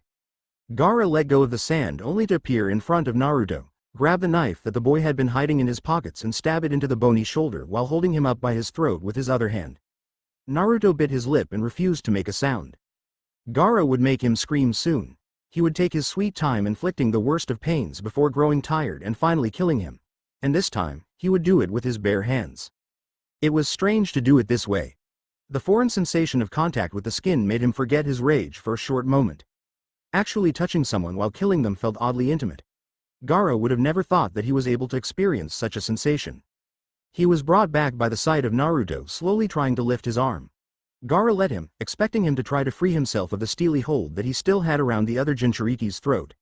Anticipative of that intimacy that would once again arise when Naruto's blood-drenched hand would touch his bare arm, he followed the boy's movements with his eyes. What followed was not what he'd expected. Complete silence. He needed a few seconds to understand what was wrong. But it was just that, silence. Gaara couldn't hear Shukaku anymore. Did it work? Naruto muttered. Gaara didn't have the time to process the words because the next thing he saw was that the skin that Naruto had touched took on a purplish hue. Then there was pain. Yuho, mumbled the boy whose throat was now free because Gaara could do nothing but watch his arm's violet skin tone in both horror and morbid fascination while pain continued on consuming him. That aching, the feeling of what he could only describe as someone impaling his arm with fiery hot iron bars, made it impossible to think. "What have you done?" he asked in panic. What was happening? "Shit," was Naruto's answer. "Okay, I can repair this. You need to talk with me, okay?" Gaara couldn't listen. "What have you done?" he shouted. In a swift motion, Naruto slapped him harshly with his blood-free hand. "Listen, if you don't answer my questions, I can't fix this. You need to focus, do you understand?" Numbly, Gaara nodded while trying and failing to shut out the burning pain. He realized that his knees must have buckled when he had been overcome by the foreign sensations because he was currently sitting on the ground. In the back of his mind he was wondering why his sand wasn't reacting and only lying limply on the ground. It should have stopped the boy from slapping him. Naruto sat down in front of him and pulled out a notebook and a pen, a notebook and a pen. Gaara almost laughed. Hysteria was probably the most apt term to describe what was dominating his current state of mind. "Answer the questions, all right?" Gaara nodded in a detached manner. Blood type, AB. Birth date, 19th of January. Age, 13. Elemental affinity, wind. Any hereditary diseases in your family history? I don't think so, no. Since when do you hold the Ichibi? He was sealed into me while I was in my mother's womb. Naruto cursed and started to scribble something into his notebook, asking rapid questions every now and then. Sometimes he tore the pages out and started anew while Gaara wasn't aware of anything but the pain that was gradually spreading out. The purplish hue had reached his shoulder already. "Don't pass out on me," Naruto mumbled while continuing on scribbling. "What have you done?" Gaara asked once again, this time tiredly. He was so exhausted that he had to lie down on the soft sand. Something was draining him of all energy. "Faulty seal," Naruto answered curtly. He shook his head. "No, not a faulty seal. Just not the right seal for you. But I didn't have the time nor the knowledge to come up with something specifically tailored for you in the Ichibi." The boy stopped his scrambling and watched the page in his notebook. "All right. I've got something to prevent the effects of the seal from spreading." He seized into the inner pocket of his jacket and pulled out a little jar of ink and a fine-haired paintbrush. With a swift move, he tore the sleeve of Gaara's sweater apart so he could inspect his arm more closely. Naruto's blood was still smeared near his elbow where the boy had touched him. But Naruto only paid attention to where the purplish hue, the color of dying flesh, ended. Then, he dipped the brush into the ink and painted unreadable patterns on Gaara's shoulder while Gaara dizzily watched the other Jinchuriki's eyes narrow in concentration. After some time, the boy laid his tools aside and seeped some chakra to where he had drawn the patterns on. Then, he sighed and picked his notebook up. "What did you do? Another seal. It won't be getting any worse. Now I'm working on reversing the damage," Naruto muttered around the pen he was gnawing on. "Why?" The boy looked up and blinked. "What do you mean? I'm the one who messed you up in the first place. Isn't that what you wanted to achieve? To kill me?" Naruto scowled and Gaara realized that he had offended him. "Do you think I'm a killer?" He scoffed. "I wouldn't do that unless I absolutely had to.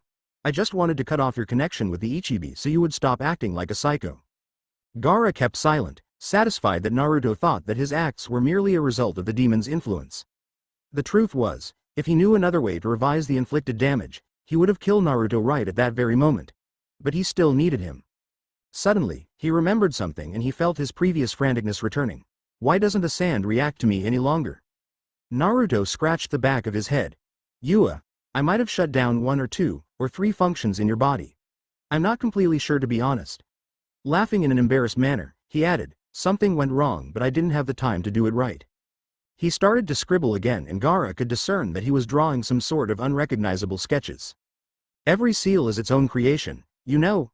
You have to understand what or whom you're applying it on because it is specifically meant to interact with it. Every human body is unique, so how could something react the same way on anybody else? The seal I just activated on you might not work on some random other guy because he might have some sort of genetic mutation that causes their chakra to work slightly differently. There are only few basic seals that can be used by almost anyone on almost anything since they are only meant to provoke an extremely simple reaction anyway. But if you want to achieve something more difficult, the seal has to be tailored to fit to you." He didn't leave Gaara any time to mull over his explanation and continued speaking. "I gotta admit, I didn't imagine my first encounter with a Jinchuriki to go over this badly." He wore a dreamy expression on his face as he continued. "You guys were always fascinating to me. To seal such a vast amount of foreign chakra into a human body is incredible." It dawned on Gaara then that Naruto had no idea that he was a Jinchuriki himself. The way he spoke of the Bijus and their hosts as if they were completely foreign to him was self-explanatory. "Where are you from?" Gaara asked him, although he already had his own ideas about that. After all, Shukaku had mentioned a fox and everyone knew about the 9-tailed demon fox that had attacked Konohagakure many years ago. Naruto shrugged.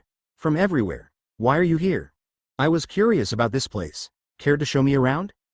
Gaara forced his weak limbs into hosting himself to sit up. "I can do that," he agreed, although he'd already decided that he would kill the other Jinchuriki as soon as he was healed. They didn't talk for the rest of the night save for the few questions that Naruto asked now and then to note them down into his notebook. He kept on adding bullet points and changing his sketches only to tear the pages out and start anew. It was nearing sunrise when Naruto asked, "Haven't you got someone waiting for you? They'll be worried since you've been away the whole night." Gaara decided that he could be as open as he wanted to be. It wasn't like Naruto was going to live for much longer. "They'll curse you for refusing to let me die." The boy looked up from his writings and caught Gaara's gaze. "They hate you?" "Yes." Naruto raised his eyebrows in both surprise and confusion. "Why are you still here then? Why don't you leave? Is it what you did?" Naruto froze the hand that was holding his pen and stared at him for a while before shrugging nonchalantly. "Yes." Gaara wondered what the boy could have experienced for him to make the decision to leave his hometown behind. Like him, the foreigner was a demon container. Maybe they shared a similar past. Did you have people try to assassinate you, as well? When Naruto's mouth fell open in incredulity, he deducted that he had been wrong. The boy pressed his lips into a determined and grim expression before bursting out, "Why the hell are you still walking through this goddamn desert then, you idiot? Leave before they can hurt you even further." Gaara couldn't remember someone ever insulting him this blatantly and not being dead in a matter of the next few minutes. But he couldn't harm the boy before he'd healed Gaara. Instead, he decided to focus on the question that he'd been asked. He had never seriously contemplated leaving Suna behind because he knew that other places wouldn't be any different. "I don't need to do that. I am strong and I can protect myself." Early on, he had learnt that the only way to protect yourself was to kill people before they could kill you. Solely caring for himself had made him powerful. "You're strong?" Naruto scoffed. "You would have been dead if I had left you with that faulty seal on your arm." Gaara frowned. "You've caught me by surprise. You've only managed to plant that seal because I have allowed you to touch me." Raising a brow, Naruto remarked, "Does it matter?" Dread formed inside Gaara's stomach when he realized that no, it didn't matter, at all. Whether Naruto had managed to harm him by a trick or brute strength, he could have died either way. This skinny, clumsy boy may have killed him. "How did you gain strength?" "Independence," Naruto answered with an air of finality, as if that simple word was the solution to every existing problem. Free yourself from everyone and everything holding you down and you will be forced to rely on yourself. If you are the only one you can count on, you will inevitably become strong. Or else you will die. He narrowed his eyes in determination. "I can see that you've got a strong will to survive, Gaara. You could do it." Gaara frowned, confused by the nonsensical explanation. "I already solely rely on myself. I am independent." Naruto's lips twisted into a sardonic smile. "Your headband tells me otherwise. No shinobi can ever be independent, therefore they can never be free. You're tools for the higher-ups to use." A heavy weight formed inside Gaara's chest when he realized that Naruto was right. Didn't he, like any other ninja in his village, adhere to the Kage's commands and complete the missions that he's been assigned to do? But Suna did not only use him as a ninja, but also as a Jinchuriki. Shukaku had been sealed inside him only so that the village would have a powerful weapon to its disposal. He was being controlled and maybe that was the one thing that was holding him back. "I will free myself," he decided and watched Naruto's face lighten up, "but not in the way that you did." "What do you mean? Don't you want to leave the village? You can't be free if you continue on staying here." "You aren't free either," he retorted calmly. After all, Naruto was a Jinchuriki just like he was. His village would want to control him just as much as Suna wanted to control Gaara. "You're fleeing from them." When the boy flinched, Gaara knew he'd been right. If your hometown has that much of an influence on you that it forces you to live a life on the run, you're not really free. Naruto scowled. "Yeah? What do you suggest to do then?" "Become the Kage." Finally, Naruto had been stunned into silence. "If you're at the top of the food chain, you cannot be controlled." "That's actually not that bad of an idea." He straightened up and let his mouth spread into a bright smile once again. Gaara wondered whether he remembered that he had attempted to kill him not long ago. "You know what? You will become the Kage and I will keep on running. Then we'll compare and see which one of us is right." Years later, Gaara became the Kage while Naruto kept on running. He hadn't killed Naruto that night like he'd intended to, even after Naruto had reversed the seal and his abilities as well as Shukaku's voice had returned. He thought that he could always do it later, when they eventually found out which one of them had been right. The boy had returned to Suna time and time again, almost always with a bright grin on his face, but he had also kept on looking over his back to check whether Konoha Shinobi had been closing in on him. Strangely, Gaara had never been the focus of his qualms. At one point, Gaara asked him why he didn't fear his presence. After all, the boy didn't know that he was a Jinchuriki himself. He believed himself to be a simple human being. It would make sense for him to be wary of Gaara. Naruto held his gaze. He was full of self-confidence when he answered, "You could travel through every single country but you wouldn't find a better sealer than me. I, better than anyone, know the difference between you and the Ichibi. Isn't it scarier to know that it is me, not only the Ichibi, who is capable of doing what you know I did? It isn't solely the demon's influence that made me who I am today." Naruto nodded and Gaara realized that the boy had drawn his own conclusions long ago. "I know. It is the villagers' faults." In a rare moment of absolute candor, he explained, "We don't share the same past but I still can't help but see myself in you. Sometimes I wonder what would have happened if I had never left. I want to see what you will do with your life." So he'd stayed for a few weeks at least before leaving only to return again. Several times Gaara had given up on his goal of becoming the Kage, dismissing it as a spur-of-the-moment decision that he hadn't really spent time thinking about. Those times Naruto had never failed to call him an idiot. He'd hated it, still did, when people went back on their word. You hadn't wanted to become the case cage, you wouldn't have said it in the first place. Obviously some part of you wants it. You want it, you get it. Naruto had remembered Gaara what it felt like to be supported. Never had he expected to find a companion in Naruto. Neither had he seriously expected his relationship with Suna's villagers to change as drastically as it had. When Gaara had stopped hurting the people and had began to protect them in order to reach his goal of becoming the case cage, they had gradually started to respect him. In a matter of years, their fearful looks had changed into expressions of devotion. On the day he was appointed as the next case cage, he stood on the balcony of the high tower with his siblings forming a wall of support behind him. While the masses were cheering his name, he only searched for the familiar mop of blonde hair in the crowd. His first supporter, his first friend. He was disappointed when he couldn't spot him. But the job didn't wait. At the same day was shown to his office to work through the stacks of paperwork that had piled up. His work was only interrupted by a clumsy clerk almost spilling hot tea over his lap only to be held off by a rush of sand. Oops. The mirthful blue eyes that looked at him didn't seem sorry at all. I know you've worked at a tea house before, so don't even pretend that this was an accident, Gaara responded before softening his features into a smile that people rarely got to see, even now. Naruto grinned and set the tray aside. So now that you've become the wind's hotshot, do you finally know which one of us has been right? Gaara remembered their little bet, their quest to find out which was the best way to achieve freedom. Congratulations to your win, he sighed. His village had become important to him. As his people had devoted themselves to him, he had inevitably devoted himself to them. He'd known that he would protect it with his life.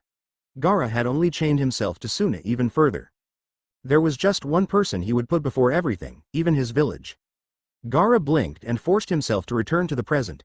While sitting in the comfortable chair in the messy hotel room, he had drifted off. But he had to focus and find out whether his friend was really in danger. If not, he had to calm Naruto down so that he wouldn't make any unwise and rash decisions. If Naruto was, in fact, right, he had to do everything in his power to keep Konoha away from him. Hey Gaara, you fell asleep or something? Naruto asked with his head buried in his hands. He was still sitting on the unmade bed with his back formed into a dejected hunch. You know that I don't sleep. Before Naruto could start discussing over a pointless matter, Gaara returned to his original train of thought. How old were those people that you've encountered? About our age. Why do you ask? Gaara didn't respond and returned to his musings. Years ago, Suna had perceived him as a mere weapon, and that was probably the way Konoha looked at Naruto still. Being the case cage had taught him that having a Jinchuriki in your weapon arsenal was actually quite a trump card. Having a strong military kept rivaling villages at bay and gave you leverage in the political world. Under no circumstances would Konoha broadcast the fact that their Jinchuriki was not under their control anymore. They had enemies waiting to spot a crack in the Hidden Leaf's defenses. To keep this information from spreading, they had to be secretive, even among their own ranks. Gaara didn't expect young generations to be aware of Naruto's existence. Therefore, the shinobi that his friend had encountered were probably harmless. But Gaara couldn't explain that to Naruto. Although they had known each other for years, Gaara had never told him that his friend was a Jinchuriki. At this point, he was scared that Naruto would resent Gaara for not telling him sooner. Familiar guilt made itself known, resting on his chest like a rock and making it hard to breathe. Even now he couldn't be upfront. At moments like these he asked himself whether he had really changed at all, whether he really wasn't a selfish demon anymore. Keeping the truth from Naruto that the boy deserved to know, only because Gaara feared losing his friendship, wasn't that selfish? You okay, Gaara? When he looked up, he found Naruto staring at him concernedly. Although the boy tended to get wrapped up with his own issues when he thought that he was being tracked down, he never stopped looking out for other people, especially for Gaara. You're selfless. Unlike me. Naruto raised his brows in both surprise and confusion. No, I'm not, he negated. I roam through the countries, unattached, knowing that I'll leave everything and everyone behind whenever the time calls for it. That isn't selfless. Will you leave me behind when the time calls for it? Naruto groaned and combed with his fingers through the short strands of his hair. Why are you getting all sappy on me, Gaara? Did I do something to make you doubt me? He shook his head vehemently. Never. Where are you pulling all this bullshit from then? Stop brooding and help me out with this. You gotta know something now that you're the hotshot case cage. Gaara smiled and nodded. Well, have you learnt their names? Knowing who they are might help me figure this out. Restlessness returned to Naruto now that they were talking about the Konoha shinobi again. He nervously nibbled at his lip before responding. Shikamaru Nara was the one who talked to me. I don't know the other one's identities. I recognize that name, Gaara mumbled. You do? He nodded. I met him during the Chunin exams. An expression that Gaara couldn't identify emerged on Naruto's face. He seemed absorbed in thought. You mean those Chunin exams? Yes. But I have met him sometimes after that, too. The Hokage likes to send him to Suna for diplomatic purposes. Are you telling me that there's a good chance that I'll see him around here? Naruto gasped. Abruptly, he stood up and aimlessly started to pace through the room once again. Suddenly, he stopped in his tracks. I have to get out of here. I have to get back to. No, Gaara interrupted. You're the safest when you're in Suna. Even if Nara has found out that you're someone that Konoha is searching for, there is no chance that you will be encountering him here. I am fully informed which foreign ninja enter and exit my village.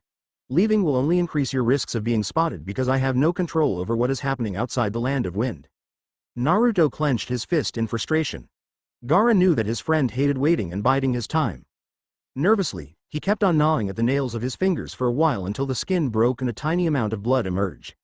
The boy cursed and muttered something under his breath. Do you trust me to have your back, Naruto? His friend turned around to face him again. I think that one of these days I will have to knock some sense in you if you're going to continue helping me. I'm scared that your support for me will damage you eventually. Naruto was probably right. Not that Gaara cared. Let me recap this. Tsunade began with a deep frown etched into her face. When you arrived at the smithy, the boy was already gone, but you, Shikamaru, deducted that he has a friend in the land of wind who's helping him out. Yes, Asuma-sensei confirmed. It isn't unlikely that Naruto may be seeking refuge at his friend's place if he has suspected our onset. The Hokage sighed. Well, I guess it's good to know that there's someone who could lead us to him. But how the hell are we going to find his friend? The land of wind is almost thrice as big as the land of fire. It could be anyone. Shikamaru shrugged and longingly looked towards the chairs in front of Tsunade's desk. He'd like to sit down, lean his head back and close his eyes for a little while. But they had to finish this report before he could finally return home to take a relaxing shower and sleep until the next day. For now, we're only keeping it in our minds as an afterthought. The knowledge that Naruto has a friend in the Wind Country is enough to start searching for him. He's probably visited him quite a number of times, already. During his stay in the smithy, he must have taken the fastest route to reach his destination. Therefore, he must have passed through the land of rain, he explained. I understand, his father retorted as he scratched his beard, absorbed in thought. Grateful that both their minds worked in the same lanes, Shikamaru let Shikaku elaborate. While the Wind Country is huge, the Rain Country isn't. The border between the two only encompasses a small area. He must have stayed at an inn at the side of wind every now and then. After all, he is forced to pass through rain very quickly because they don't allow foreigners to stay for long. Tsunade grinned in that predatory way that made Shikamaru almost feel sorry for Naruto. Since she's been saddled with the job of the Hokage, she made sure to take her frustrations out on other people. Shikamaru had been told that she'd always been a little rough around the edges, but that it had only grown worse ever since she'd taken on her current position. It seemed like she pretty much hated everyone in the village save for her assistant Shizune. Different rumors existed about why she had accepted the job in the first place when it was obvious that she hated it. But he'd never paid the gossip any mind. He'd just stay out of her way and try to live as comfortable as possible. Getting yourself on Tsunade's shit list was only a foolproof way to lead a troublesome life. So if we ask around the inns at the border, we are bound to find someone who's seen him before and may have some further clues about him, she reasoned. By her determined nod, Shikamaru could tell that she's already formed a plan inside her head. We will form a team to interview the inn owners, but first, we have to contact the case cage. As much as I'd like to march into wind without further ado, it'd be best to have his approval for such a big operation so we can prevent facing any resistance there. His father nodded in satisfaction. Shikamaru knew that he must be relieved that she didn't opt for more offensive methods to go about this mission. Tsunade wasn't dumb, far from it, but she was a little too passionate for politics. It often gave Shikaku intense headaches. I agree. We do not need to strain our relationship with Suna even further, the strategist endorsed while the other three ninja remained silent. Not even Kakashi opposed to the plan even though he undoubtedly wanted to capture Naruto as soon as possible. But the man was a seasoned shinobi and would therefore know how dangerous it'd be to be anything less than careful in the deserts of the Wind Country. Konoha's relationship with Suna was difficult to say the least. It could be worse, Shikamaru figured, considering that they had attacked their home about 4 years ago in the middle of the Chunin exams. Although Suna had been deceived by Orochimaru, it was a miracle that no one had started a war over that affair. But since both villages had lost their cages, they had probably been too wounded to attempt to attack each other. Still, Konoha had been lucky that a third party hadn't used their weakness to assault them at that time. Tsunade's quick installment and her notorious reputation did probably have a lot to do with that. Shikamaru was pulled out of his musings when Kakashi chose to speak up. How much you are planning to tell him? Surely, we can't let the Cage know the whole truth about Naruto. The Hokage scoffed. Of course not. We'll say that we're searching for an underage civilian who fled the village. It's the truth and that's all he needs to know. In that moment, Shikamaru was aware that the other people in the room knew something that he didn't. But since he didn't want to get involved with this mess any further than he already was, he resolutely kept his mouth shut. It shouldn't pose a problem, his father assented. After all, we are only planning on recapturing a Leaf citizen. Suna wouldn't be threatened in any way. Good, Tsunade established. This evening I'm going to send a scroll to the Cage. We have time to plan this operation until his response arrives. For now, you're dismissed. Relieved, Shikamaru was about to leave the room with the other two men, already looking forward to his soft bed, when the Hokage called, "Not you, Shikamaru. We've got something to talk about." Since he knew that whining wouldn't help, he didn't even attempt to protest and dejectedly turned around for whatever the head of his village had to say. The calming presence of his father reassured him a little. "Sit down," Tsunade ordered. Shikamaru obliged. Although he was glad that he could finally sit, this could only mean that this conversation was going to take some time. Great. I've decided to install you as a permanent fixture in the project to retrieve Naruto Uzumaki, she stated in a tone that, as usual, bore no room for argument. In the back of his mind, he noted that he finally had a last name to attach to the boy they were searching for. Are you sure that this is a good idea? He asked, careful to convey his doubt in a neutral tone. She leaned forward, arms on her desk, and answered, yes. You're one of our best strategists, Shikamaru. Like this mission has showed again, you're immensely perceptive, too. And unlike your father, I can actually use you on the field. Shikamaru wasn't sure whether he believed in God. He wouldn't want to be disrespectful in case he did exist.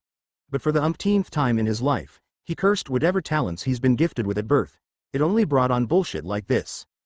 When the Hokage realized that she wouldn't be getting a retort, she continued, but for you to be able to work at your best, you have to know the whole truth about Naruto Uzumaki. Shikamaru perked up. He'd been intrigued ever since he'd met the other boy, after all.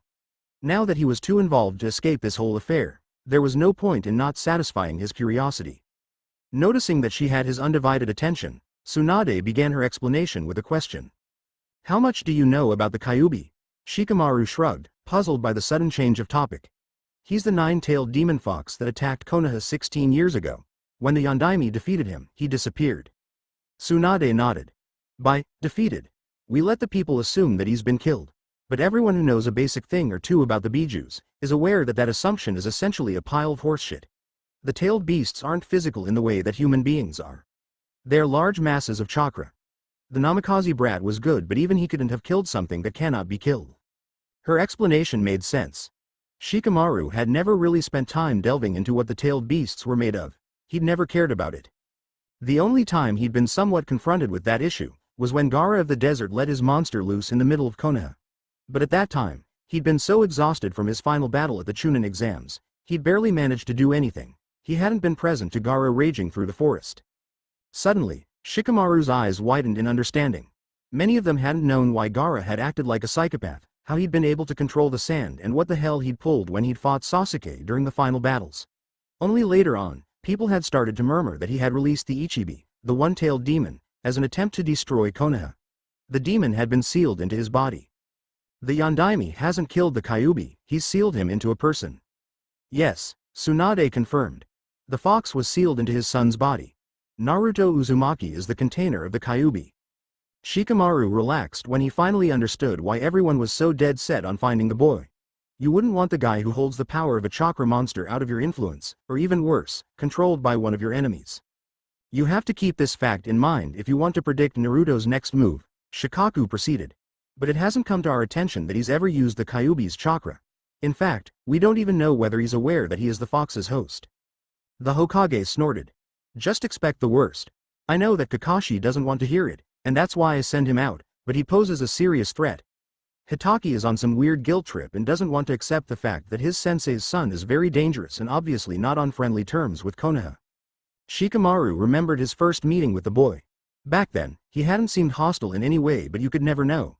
The only Jinchuriki he's ever encountered was Gaara, who was a mystery in his own regard. He'd started out as a sociopathic lunatic only to turn into a balanced, pacifistic leader of his village. Who knew where Naruto fit in between all of that? You've probably guessed it already, but I'm still going to clarify. Tsunade interrupted his thoughts. What I have just told you is a secret. Back in the day, the old man installed a law that you could be executed for talking about it. I haven't changed that and I'm not planning on doing it. Under no circumstances can we allow this information to seep outside the walls of Konoha. Shikamaru nodded, understanding the gravity of her words. Can I ask something? Tsunade raised a brow, prodding him to continue. Why did he leave in the first place? If I understood his motivations, it'd be a lot easier to predict his future actions. The Hokage sighed and softened her features. It was one of the rare times she let sympathy shine through. I wasn't in Konoha at that time, but I can imagine what happened. She shrugged. People are ignorant, especially civilians who don't understand ninja techniques. Jinchuriki are often ostracized because they either get confused with the demon they're hosting, or because people fear that the demon might escape any moment. Adding that to the fact that he didn't have any family to support him, he must have led a pretty isolated life. Shikamaru nodded. It was hard to put himself into Naruto's shoes since nothing close had ever happened to him. Tsunade sighed again. Well, that'll be all. I'll call you in later, but for now you're dismissed. Shikamaru stood up and walked towards the door. Before exiting, he halted briefly when a thought crossed his mind. I'd suggest installing a couple of people outside the borders of Wind. There's still time before we can start this mission and we cannot afford to lose our advantage in case he tries to leave in the meantime. Nothing major, of course. We don't want to catch Suna's eye before getting the Kage's approval. Just enough people for him to decide to stay in the country. Tsunade smiled. Excellent idea. Shikamaru finally left the building, looking forward to return home, when he saw Ino and Choji waving at him. He started walking deliberately slow so that they could catch up. Hey Shikamaru. How's it going? Choji greeted in his usual cheerful manner. Not much. Exhausted. Where were you? Ino asked. You were suddenly gone without any forewarning. He shrugged. Mission. The lack of further information made it clear that he wasn't allowed to elaborate. Choji and, even if he wouldn't admit it openly, Ino, were one of the few people he truly trusted. But as a ninja, you learnt that it was best to keep your mouth shut if your Kage told you to do so. As fellow shinobi, they both understood and didn't ask for an explanation. Ino grinned. Tsunade's has been working you pretty good recently, hasn't she? Shikamaru groaned. God, yes. I can't seem to catch a break. Right when I think that I'm finally able to relax, she comes up with yet another mission. She shrugged and smirked teasingly in that way that suggested that she had some sort of superior knowledge.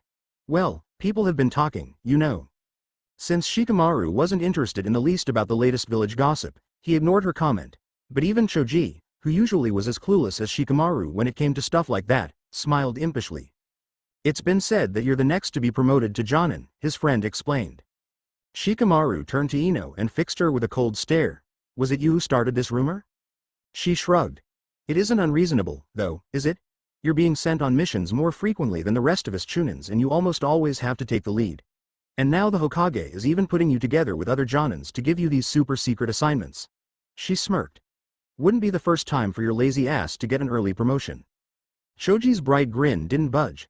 That'd be so cool. Remember when you were among the worst during academy? Now you've made Chunin before anyone else in our graduation year and you're probably going to be the first one to make Jonin, too. Shikamaru's mood soured. I hope not. I can barely manage the current workload. The girl laughed. Oh man, Neji's going to be pissed when he finds that out. He frowned.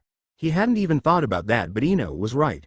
Everyone knew that, if it was about the ability to win a fight through physical proficiency, Neji should have been made Jonin long ago.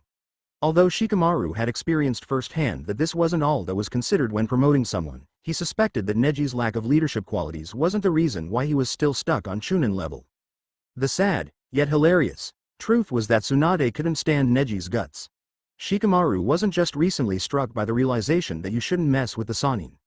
The Hyuga was too arrogant for her liking, and when he had dared to voice his disapproval about the missions he'd been receiving and her lack of discipline in general, the Hokage had decided to annoy him as much as possible.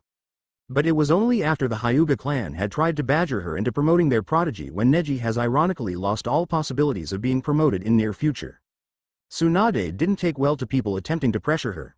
Shikamaru wasn't sure what had happened to Kaharu and Homura, the old geezers who used to advise the Sandame, but judging by their lack of presence, he could only guess that Tsunade's fired them. He distantly remembered that the elders used to be somewhat forceful when it came to convincing the former Hokage of their opinions. But essentially, the two had been appointed by the Sandame himself, who'd wanted to establish a discourse of ideas. A good idea in theory, but one that Tsunade clearly hadn't liked. She only listened to his father's explanations, who always tried to be as objective as possible and never overstepped his boundaries. Occasionally, Shizune functioned as her conscience, but that was all.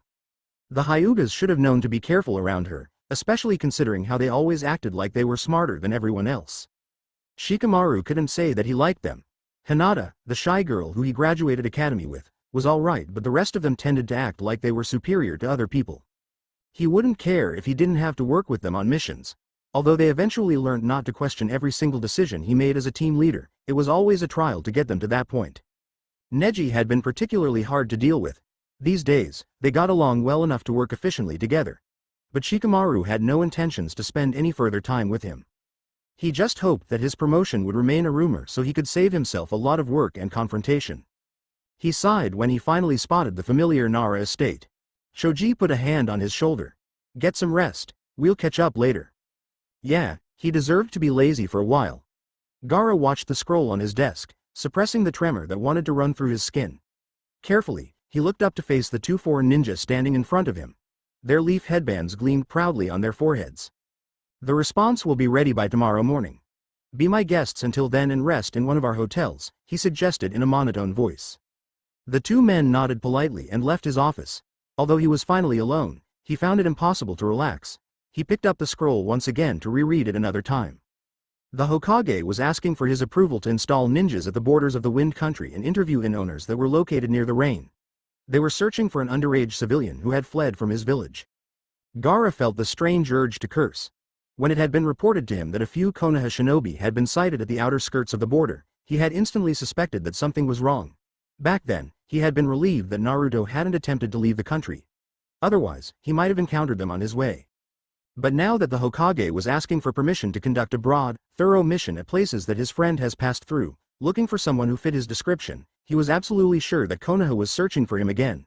Worse, they had somehow figured out that he was staying in the Land of Wind. Briefly, he wondered how they had managed to come to that conclusion. Gaara knew just how careful Naruto was. How could they have found any clue about his current whereabouts? Narrowing his eyes, he remembered what his friend had told him only a few days ago. He had encountered Shikamaru Nara. It was the boy who always seemed so unassuming and harmless when the Hokage sent him over. But Gaara knew that immense intelligence and perceptiveness hid under that inconspicuous facade. Damn it. He should have taken Naruto more serious when he had told him that he'd met Nara. However, because his friend tended to overreact on a regular basis, he predicted no danger. But it had begun again. Gaara had only experienced one single chase until now. It had been only a couple of months after they had first met. At that time, Naruto had left for the Land of Water, a place he had never visited before. When he'd arrived there, he'd started working at a boat renting service at one of the many islands. Naruto had said to him that he'd like living near the sea. His friend had once told him that he'd been the happiest while working for a fisher at the coast of the Land of Hot Water for over a year. But he hadn't stayed at water for a month when he was already discovered by Konoha shinobis. At that time, he had fled to Suna because their strained relationship to Konoha kept the village free of the Leaf's shinobis. That had been the end of an arduous flight he had only heard of. Now he was about to experience one of these manhunts. Abruptly, he stood up. He couldn't allow losing any more time. He had to contact Naruto and inform him of Konoha's plans. After hiding the scroll under his clothes, he quickly exited his office and the building. Luckily, it was night and not many people were on the streets. He always had to be careful not to catch anybody's eye when visiting Naruto. It only took him half an hour to arrive. His friend had moved into a hotel in a big village near Suna.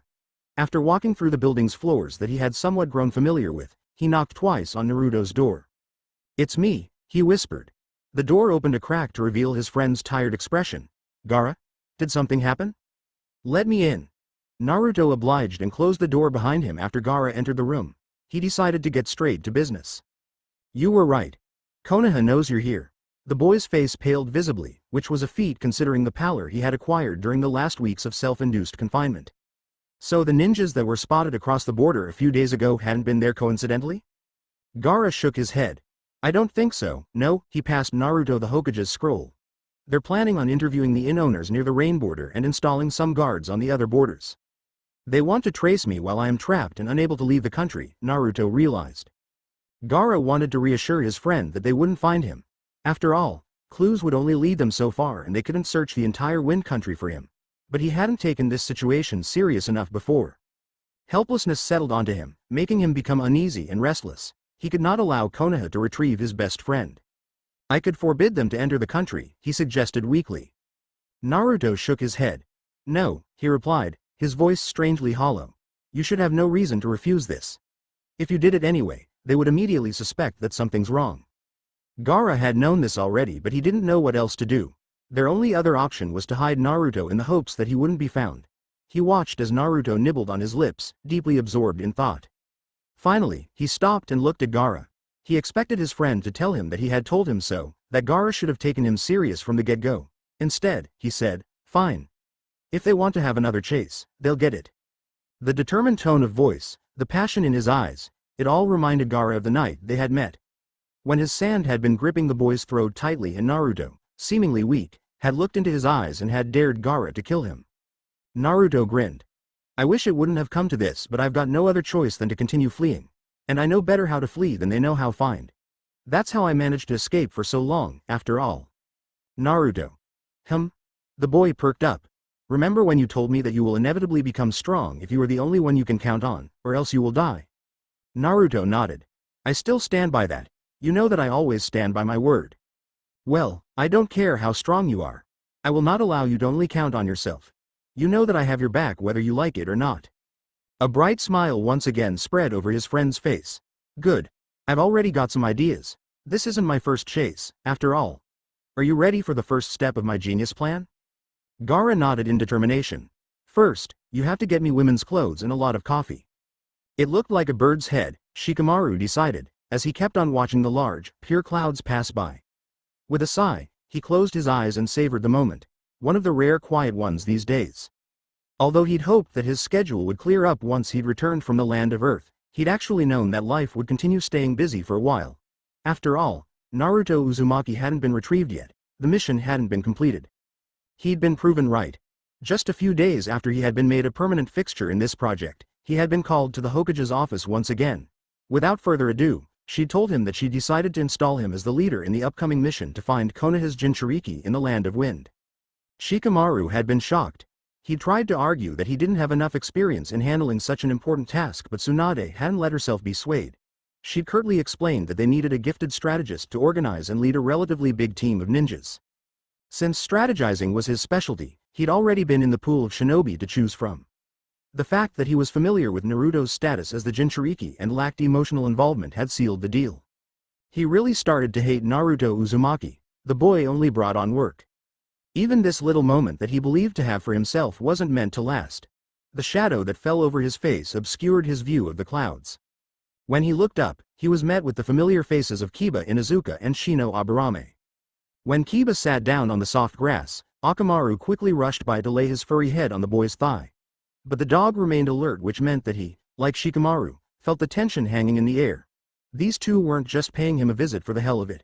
When Shino sat down next to his teammate, Shikamaru shifted and looked up to the clouds again. He should talk with them so whatever problem they had could be solved. But being the lazy ass that he was, he preferred to procrastinate. Unsurprisingly, Kiba was the first one to break the silence. No one, much less an Inuzuka, was patient enough to exhaust Shikamaru's bottomless well of laziness. You have to put Hinata on the team, the boy blurted out. Shikamaru merely raised one thin eyebrow. What are you talking about? Kiba snorted and Akamaru imitated him not long after. But before he could respond, Shino said, You don't have to play dumb any longer, Nara. That might have worked during our academy days, but we know you far better now. Shikamaru frowned. It was rare that Shino decided to voice his opinion, so this must be some important matter to them. Well, you sure know more than I do right now. I've got no idea what you're talking about. Kiba rolled his eyes and Akamaru, feeling the boy's agitation, growled uneasily. There's some big mission coming up, right? A search and retrieve kind of mission, Shino added. Shikamaru put on a mask of ignorance. I'm just a regular chunin. If you want to have access to that sort of information, you'll have to ask the Hokage. Except you're a chunin on the cusp of being promoted to jonin, Shino countered calmly. Yeah, Kiba hissed, we know that you're part of some big mission that'll bring you the promotion soon. The word's been going around since some time. Don't think we didn't notice how you keep on going in and out of Tsunade's office like it's your second home. Something's coming up, I can feel it. Shino, having noticed that Kiba was once again getting too passionate, carried on. Many of us who are specialized on search and retrieval aren't getting any work right now. It very much seems like the Hokage is saving us up for a mission that is yet to come. Finally, the much-desired silence caved in and left Shikamaru to his thoughts. Their observations were spot on, not that he was surprised. Although he wasn't very close with either of them, it had always been obvious that Shino was intelligent and Kiba had a good gut instinct. Besides, ninjas were paid to be observant. It helped that they all hung around in the same circles. News traveled fast. Remaining on his back, Shikamaru asked, hypothetically speaking, let's say what you've just told me is actually true. What has Hinata got to do with that? We know that Hinata's number of successfully terminated missions isn't making for a pretty balance sheet, Shino answered. Hey, Kiba interrupted his friend, you don't have to put it like that. Shino shook his head. No, it won't help Hinata in any way if we sugarcoat this situation.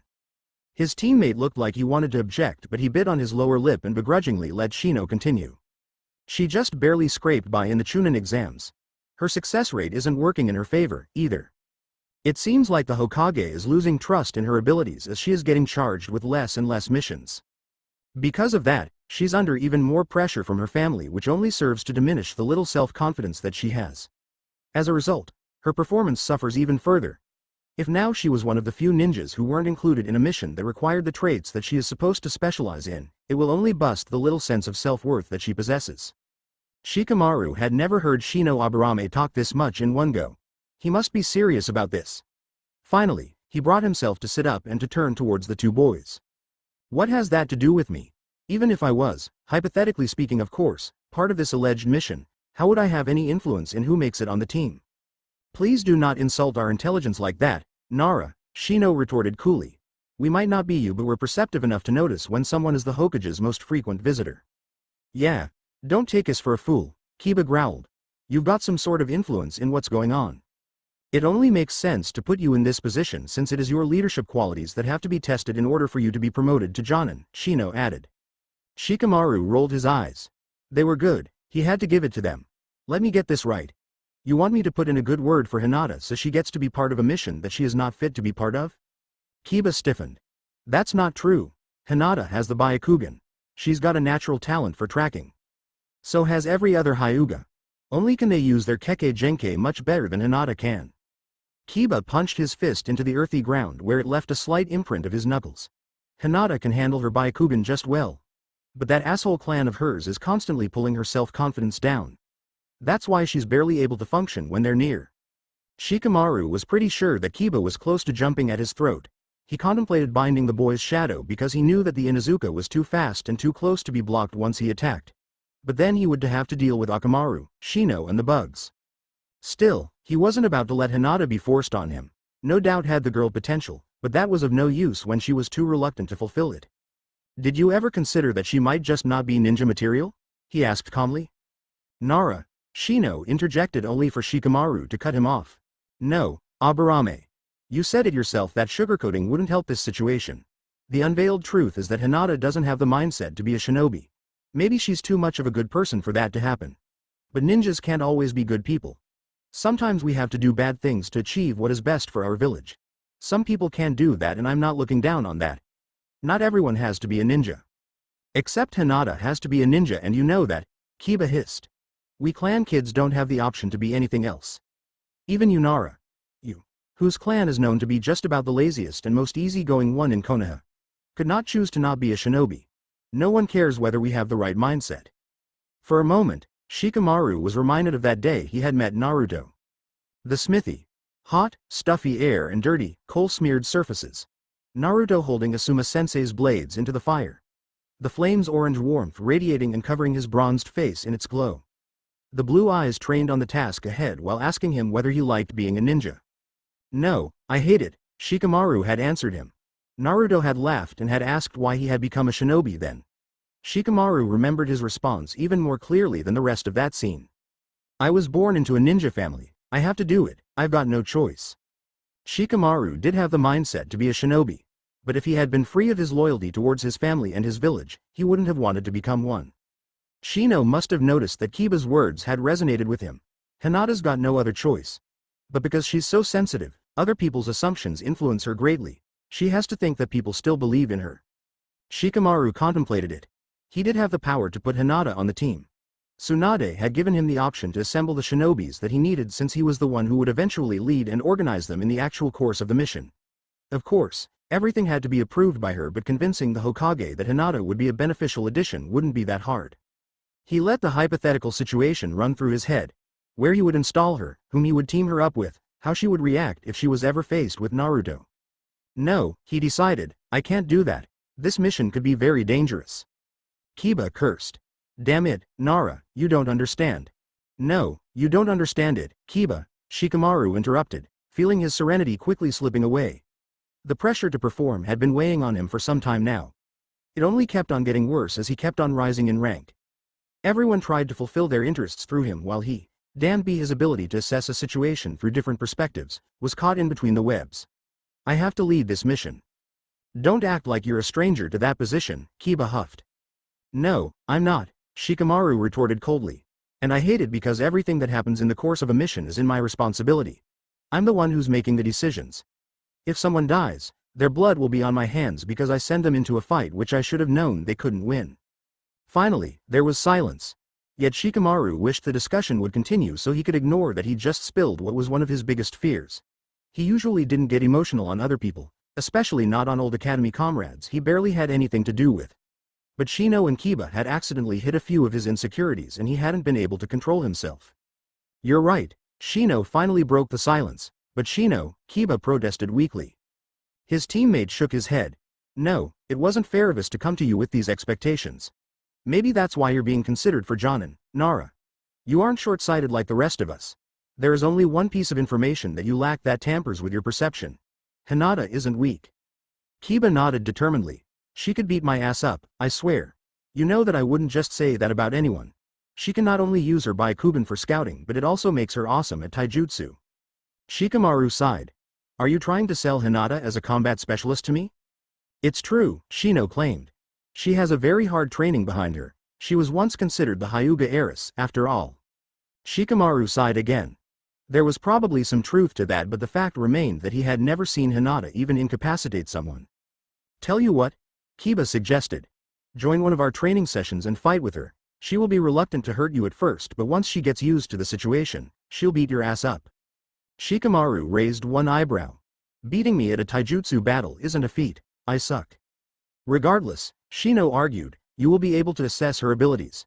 Take part in only one training session. After that, decide how you want, we won't bother you anymore.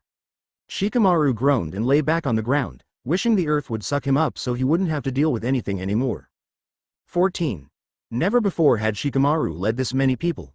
It would be hard to organize all of them, but it was the minimal number of shinobi that he needed for his plan to work out. The plan had been formed even before the Case Cage's expected scroll with the approval to operate in the Land of Wind had arrived. Earlier this evening, Shikamaru had sat down with his father and the Hokage to clear up last details of the mission they had been discussing frequently in the last week. Afterwards, the Hokage had called in those shinobis that would have to set out first. Neji, Lee, Aoba, Raida, Muda Aburame and Hana Inuzuka were all people Shikamaru worked well with. Not only were many of them excellent trackers, each of them was an extremely skilled fighter, as well. They had already left an hour ago. Now Shikamaru was preparing to deliver the speech that he had already given to the departed ninjas. He was one of the 9 shinobi that would form the second part of the group, which consisted of Kakashi, Asuma-sensei, Hinata, Shino, Kiba, Kurenai, Guy and Genma.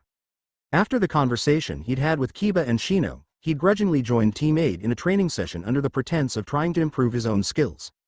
Kurenai and Hinata had reacted with confusion, which meant that the two boys had come to Shikamaru without the women's knowledge. He was convinced that Kurenai had caught on, though.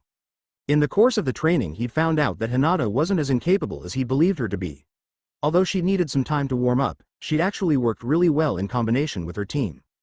Shikamaru had determined that Team 8 could be a valuable asset if they didn't come into contact with Neji. No matter how much the Hokage would order him to behave, his mere presence would bring their morale down. However, Neji's skills were needed on this mission. But since the team had to be split up, anyway, no one had to know about the others' involvement. As Group 1 had to travel a longer way, they had already been sent off. Group 2 was awaiting the Hokage's instructions. When Tsunade was sure that she held everyone's attention, she spoke up. I've assembled the 9 of you to assign you a mission in the Land of Wind. If this is gonna become the norm, you're gonna need a bigger office, Kiba muttered. It was a little crowded in the messy room. But when both Kurenai and Tsunade fixed him with a strict glare, he wisely refrained from complaining any further. "We not only need this many ninjas because we're going to cover a lot of ground," Tsunade responded briskly, "but also because this is a mission of great importance. Actually, your group is only one part of a team. The first group has already left the village." Genma raised his brows. "Even bigger of a deal than I thought it'd be," he murmured. Just like Kiba and Shino had told Shikamaru before, the rumors about this project must have been widely spread. Tsunade's expression hardened. "This is a mission we've been planning for some time and part of an endeavor that's been going on for 10 years. I have decided to install Shikamaru Nara as the one who will be leading you in the process of this operation." Shikamaru could feel the confused eyes of Hinata, Kurenai, Guy and Genma shift towards him. Although it had been commonly suspected that he would be a big part of an upcoming mission, not many seemed to have expected him to be appointed with such an important position. But that was the reason why he'd only included people he knew to participate in this mission.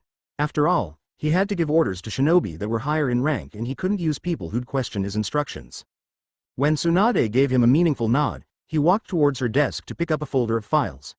Swiftly, he opened it and picked out a picture to hold it up and show it to his fellow shinobis. "Our objective is to find and retrieve Naruto Uzumaki." He gave the picture that they had managed to produce through Shikamaru's detailed descriptions to Genma. "So that's what he looks like nowadays," he murmured before passing the drawing over to Kurenai, who was standing next to him. The woman stared at it interestedly. "That's the first time I'm seeing his face," she commented. Kiba broke out of the neat line and hurried towards his teacher to peek over her shoulder. "Huh? Do you know this guy?" "He's a former citizen of Konoha," Asuma-sensei cleared up. Hinata and Shino visibly perked up, but unlike their impatient teammate, they waited for the picture to be passed on. Shikamaru discreetly looked towards Guy. He was surprised that the man hadn't shouted out anything about the power of youth yet. Usually, it was a near impossible to get the man to shut up. But at the moment, Guy was only watching his eternal rival from the corner of his eyes. Kakashi hadn't spoken up yet. What was visible of his face was completely unreadable. Shikamaru knew that the man had had enough time to perfect that expression since he had been kept updated while Shikamaru, Shikaku and Tsunade had developed the plan.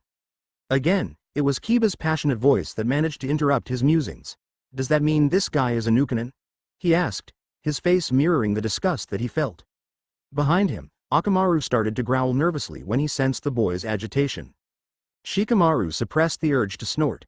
The mention of a Nukanin never failed to drive a loyal shinobi up the wall. "No," Tsunade responded. "Like I've already told you, we've been searching for this boy for 10 years. He disappeared from Konoha before he even entered the academy. That's why some of you might not be familiar with him. We're confident that he's currently residing in the northeast of the Wind Country," Shikamaru carried on. "We're not aware of his exact location. Asuma-sensei, Kakashi and I are going to research on his whereabouts once we arrive at the border between Wind and Rain. That way, we'll not only narrow his location down. Once he realizes that he is being tracked down, he will try to leave Wind. But by that time, we'll be awaiting him at the borders." "What? All the borders?" Kiba wondered. "How big is the other part of the team? We're going to need a lot of people to keep track of that much ground." Shikamaru shook his head. "Like I've already told you, our calculations suggest that he's residing in the northeast of Wind. But the directions he could flee towards are almost endless," Shino supported his teammate. "I've studied the target's behavior through previous mission reports," Shikamaru countered. "I'm confident that he'll try to leave the country as soon as he finds out about our arrival. Each time he's been detected before, he ran off as fast as he could. He seems to be too impatient to wait for the threat to pass. Our presence will make him too antsy to continue staying in Wind. We'll be guarding the fastest routes that lead out of the country. He will eventually pass one of them." Shino nodded, seeming to be satisfied with the answer he'd received. Shikamaru turned to Hinata, who started to stutter nervously when people's attention focused on her. "What is it, Hinata? Don't be afraid to ask any questions, they're testament of your will to improve and speak volumes about your flames of youth," Guy exclaimed passionately. It was the usual Guy talk, but it had caught them off guard since the man had been silent until now. All that yelling only served to intimidate Hinata even further, but she eventually managed to get her question out. "How strong is our target? Since we're not only tracking specialists, I figured," she trailed off. Shikamaru nodded. "Good question. We don't have any detailed knowledge of Uzumaki's abilities." Which was half of the truth. While they knew that Naruto was the Jinchuriki of the Kyuubi, they had no idea whether he was trained in any form of combat. But most of the people who were involved in this mission were old enough to be aware of Naruto's special status. However, we have to be prepared for the worst-case scenario. Do not underestimate him, but keep in mind that it isn't our goal to kill him. We have to return him to Konoha without any lasting injuries. No worries. Guy shouted ardently, the boy's still Leaf citizen. After all, nothing will be able to extinguish the flames of youth that are bound to burn in such a young soul. Everyone in the room collectively rolled their eyes. Shikamaru quickly returned to his speech before the man could grasp the opportunity to hold another cheesy, annoying monologue. Finding the target will be the hardest part of the mission. He is a survival specialist. After all, he has managed to live for 10 years in many different climates on his own. From previous failed attempts to retrieve him, we have learnt that he is an extremely well-versed actor, as well. Although I've just showed you a picture of what he looks like, it is unlikely that we'll encounter him that way. He is a master of disguise, and once he finds out that we're closing in on him, he will refrain from showing his face. You don't have to be a genjutsu specialist to see through a henge, though, Kurenai argued. You don't, Shikamaru confirmed. And there aren't any reports of him ever using a henge before. He's using real, physical forms of disguise. Costumes, wigs, makeup. That doesn't matter, Kiba boasted. All we need is his smell, right Akamaru? The dog barked and wagged its tail. We do have his smell, right? His companion asked. Yes, Shikamaru responded. We have managed to gather some of his belongings that he left behind over the course of the years. Since our last trail is little over a month old, we even have a fresh scent. Kiba grinned in satisfaction. Anyway, keep in mind that Uzumaki is extremely cunning and well experienced in evading Konoha's ninjas. Any further questions? When no one answered, Shikamaru turned to the Hokage, who had watched the ordeal in silence. She nodded. You are scheduled to leave in 30 minutes for the 8th attempt to retrieve Naruto Uzumaki. The kid's been playing with us for too long. She pulled out a bottle of sake that had been hidden between a couple of folders and filled her glass until the liquor threatened to spill over. Her tone was bitter when she said, Brat's gonna learn that Konoha is far too clingy to allow any of her people to leave her. Hinata's eyes were trained on the flames burning in the center of the loose circle they were sitting in. Shikamaru had told them to use the time to sleep because they wouldn't be getting another opportunity to rest soon. But no matter how hard she tried to ease herself into unconsciousness, it didn't work. It was frustrating because she could feel just how tired she was. After all, they had been running the whole day long. But she was too anxious to relax. The constant reminder that she couldn't allow herself to fail this time wouldn't leave her alone. This was an important mission. A project that's been going on for 10 years. Even if the Hokage hadn't told them of its significance, she could have guessed it by all the people who were involved in it. Kurenai's sensei, Guy, Asuma, Genma and Kakashi were all Jonin. Who knew what the other part of their team consisted of? Shino, she called, her voice low. Who do you think is on the other group? Although the majority of her teammates' expressions was hidden behind his clothes and sunglasses, Hinata knew that he was frowning. After spending so much time with him and Kiba, there was something almost instinctual about reading them. Since it's our objective to find and retrieve, it would make sense for them to consist of shinobi who are skilled at scouting, he replied in his monotone voice. Kiba, apparently having listened to their conversation, turned to Shikamaru, who was sitting crouched over a map. Hinata could see the brooding lines spread over his forehead. He looked exhausted. Hey Shikamaru, you know who's on the other group, right? The boy didn't even bother lifting his head. Go to sleep, he grumbled. Kiba didn't press the issue, maybe because Shikamaru didn't seem to be in a mood to bicker. Hinata returned to her own musings. The target, Naruto Uzumaki, had looked like he was about their age, and he had left Konoha before he even had the chance to enter academy. Although she wondered why her village was so dead set on finding him, she didn't dare to voice her thoughts. She wasn't in any place to question orders. Still, it didn't prevent her from wondering. After all, finding and retrieving was, or at least should be, her specialty, and she was well versed in its theory. There were several reasons why someone would want a person to return to their village. It went further than just eliminating a possible threat. After all, they had been explicitly told not to kill the target, but to return him in a healthy condition. Most of those reasons boiled down to either being someone important or possessing something of importance.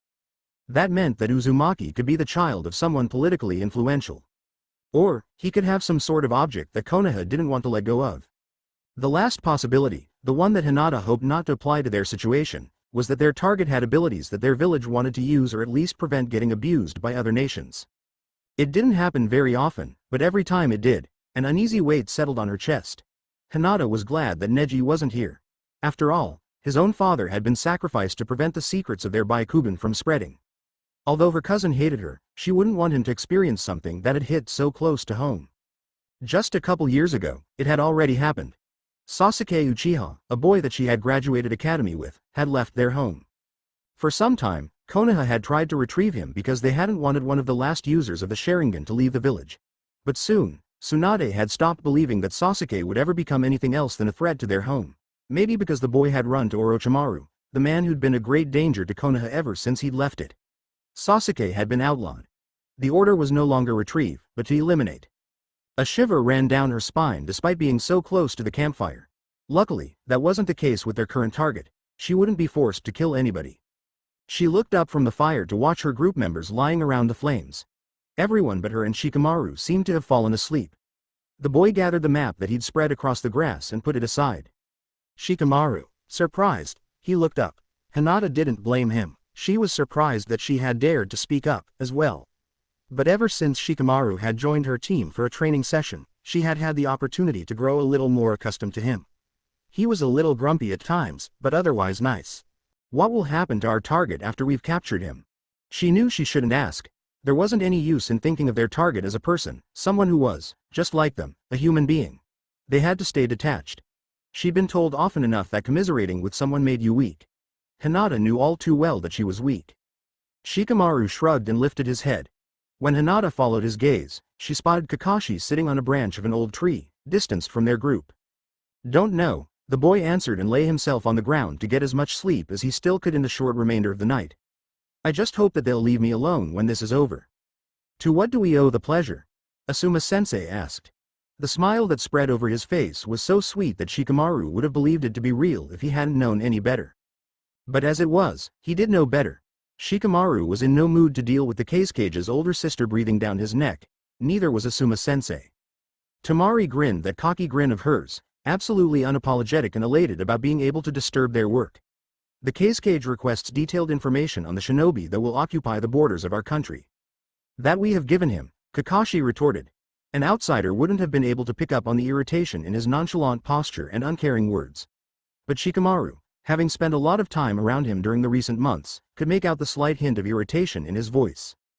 Gaara wants to know the exact positioning of your people, not just some vague layout, the girl countered. Shikamaru sighed. Dealing with Suna was always a tedious affair. We don't know the exact positioning yet. We'll develop it as we go along. Then I will stay with you until you do know. Shikamaru rolled his eyes. Whatever, knock yourself out. They couldn't afford to lose any time. Until now, everything had gone according to plan. They had arrived in Wind without facing any obstacles on their way. A few hours ago, he had sent the group he had traveled with to keep an eye on the eastern borders while the other group was managing the north. But there was no concrete plan, at least not until they found out more about Naruto's whereabouts. They had to get the mission going. There are 4 inns in close distance, he explained, recalling the maps that he'd been studying during the last week. I suggest that we split up to save time. He nodded towards Asuma-sensei and Kakashi, will take the ones in the west and I'll take the 2 in the east. We'll meet again in an hour. They nodded and ran off. When Shikamaru started to get moving, too, he was all too aware of the girl that had latched herself to his side. So what's the purpose here? She asked conversationally. What, your brother hasn't told you? She shrugged. He just wanted some quick information on your positioning. Don't think you're all that important. He stared off into distance, searching for a building in the masses of sand. Then why do you want to know? He asked absent-mindedly. I'm bored, she grumbled. After all, it looks like I've got to spend the rest of the day with you guys. We're looking for someone, he replied. She'd soon find out that much anyway. Fortunately, she was prevented from asking further questions when a building with the sign of an inn came into view. Actually, you should be grateful I came with you, she commented in that smug tone that made Shikamaru hear the smirk in her voice. Yeah? Why's that? Having the Kazuki's sister at your side while roaming through the land of wind can only be of benefit. He didn't bother replying and opened the wooden door they had arrived at to enter the building. Save for the 2 women who were sitting at the reception and idly chatting with each other, the room was empty. Welcome, the young, freckled ginger whose name badge read, Kihi, greeted. How can we help you? A room for 2? The middle-aged woman with long, black hair suggested with a polite smile. Over my dead body, Tamari snapped before Shikamaru could answer. The receptionists laughed. Oh, I'm sorry, the dark-haired woman apologized, still not being able to suppress her giggling. But when you both entered, I just thought. Shikamaru squelched the urge to groan. He had no time for this. Actually, we're looking for someone. Finally, the women sobered up, their stares nervously slipping towards his headband. Shikamaru slouched his shoulders into a relaxed position, trying to seem as little threatening as possible to alleviate the tension that had suddenly emerged in the room. Some civilians couldn't help being anxious around ninjas, especially foreign ones. He slipped one hand into his breast pocket and pulled out the picture of Naruto. "Do you remember this boy ever staying at your place?" The older woman gave the picture a short look before shaking her head. "No, but I just started working here last month. Do you know the young man, Kihi?" The ginger grabbed the image and bingo. Her face lit up in recognition. "Yeah, that guy's been here once. That's a couple months ago, though."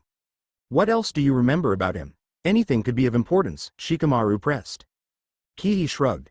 "He didn't talk much. Honestly, I wouldn't have even remembered him if he hadn't looked so cute." "Kihi," her colleague exclaimed, her expression scandalized. The girl laughed. "What? You know that I'm husband hunting right now and I'm all about that exotic look." She inspected the picture again. "Since this place is at the border, many foreigners pass by, but I haven't seen anyone look quite like him before." Silently, Shikamaru thanked all deities that the Undaime had such distinctive features that he managed to pass on to his son. "Anything else that stood out to you?" Ginger knitted her brows. "Like I said, he didn't really talk much. I tried to flirt but he didn't seem to get it. He was polite, though, gave a nice tip and left his room clean. That's all I remember other than his name." Surprised, Shikamaru asked, "He gave you his name?" She nodded. "It's protocol. We know that all the ninjas lie their asses off, but we only want them for bookkeeping purposes, anyway." "What name did he give to you?" "His first name was Kaiman." She leaned her elbows on the counter and propped her chin up, her face dreamy. "I thought it was fitting because Ocean suited his eyes so well, the last name." With a huff, she began rummaging through the cupboards under the counter. "Let's see, I think that was a couple of months ago, sometime around May." She pulled out a worn notebook and quickly flipped from one page to the next. "Ah, there we go. Kaiman Kote. Stayed one night, just like I remember." Shikamaru looked at the name that her finger was pointing towards and nodded. "Thank you, you were a great help." When they exited the building, Tamari raised her brows in a skeptical manner. "So what now? Can you finally give me the layout?" "We're not nearly done," he answered dryly and began heading towards the next inn that wasn't too far from here. "You know that you were lucky this time, right?" the girl challenged. "Not every place will have a flirty receptionist to remember that one guy who happened to stay at their inn for a night." He shrugged. "I know that much myself, but getting lucky once might be enough." Tamari wasn't wrong. In the next inn they visited, none of the workers recognized Naruto. Shikamaru still made sure to take their guestbook with him.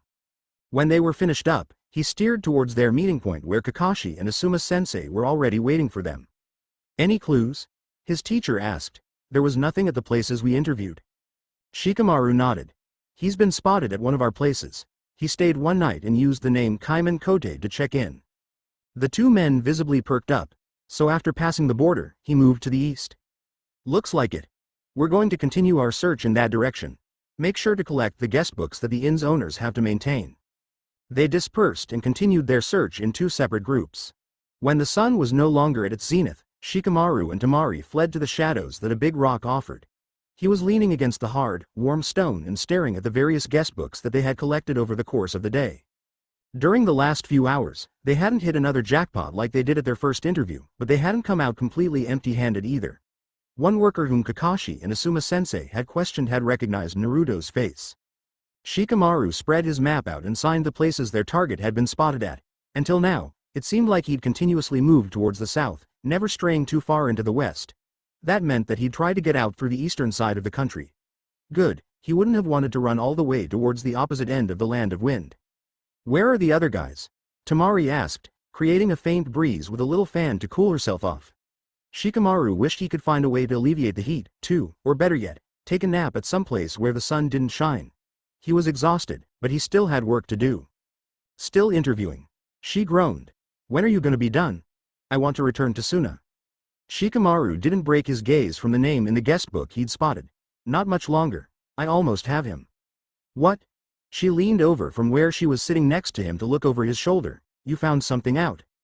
He shrugged and pointed towards the line in the book. "A small mistake from him is all that we needed." A grin spread over her face when she read the words. Kaiman Kote. He's used the same name twice.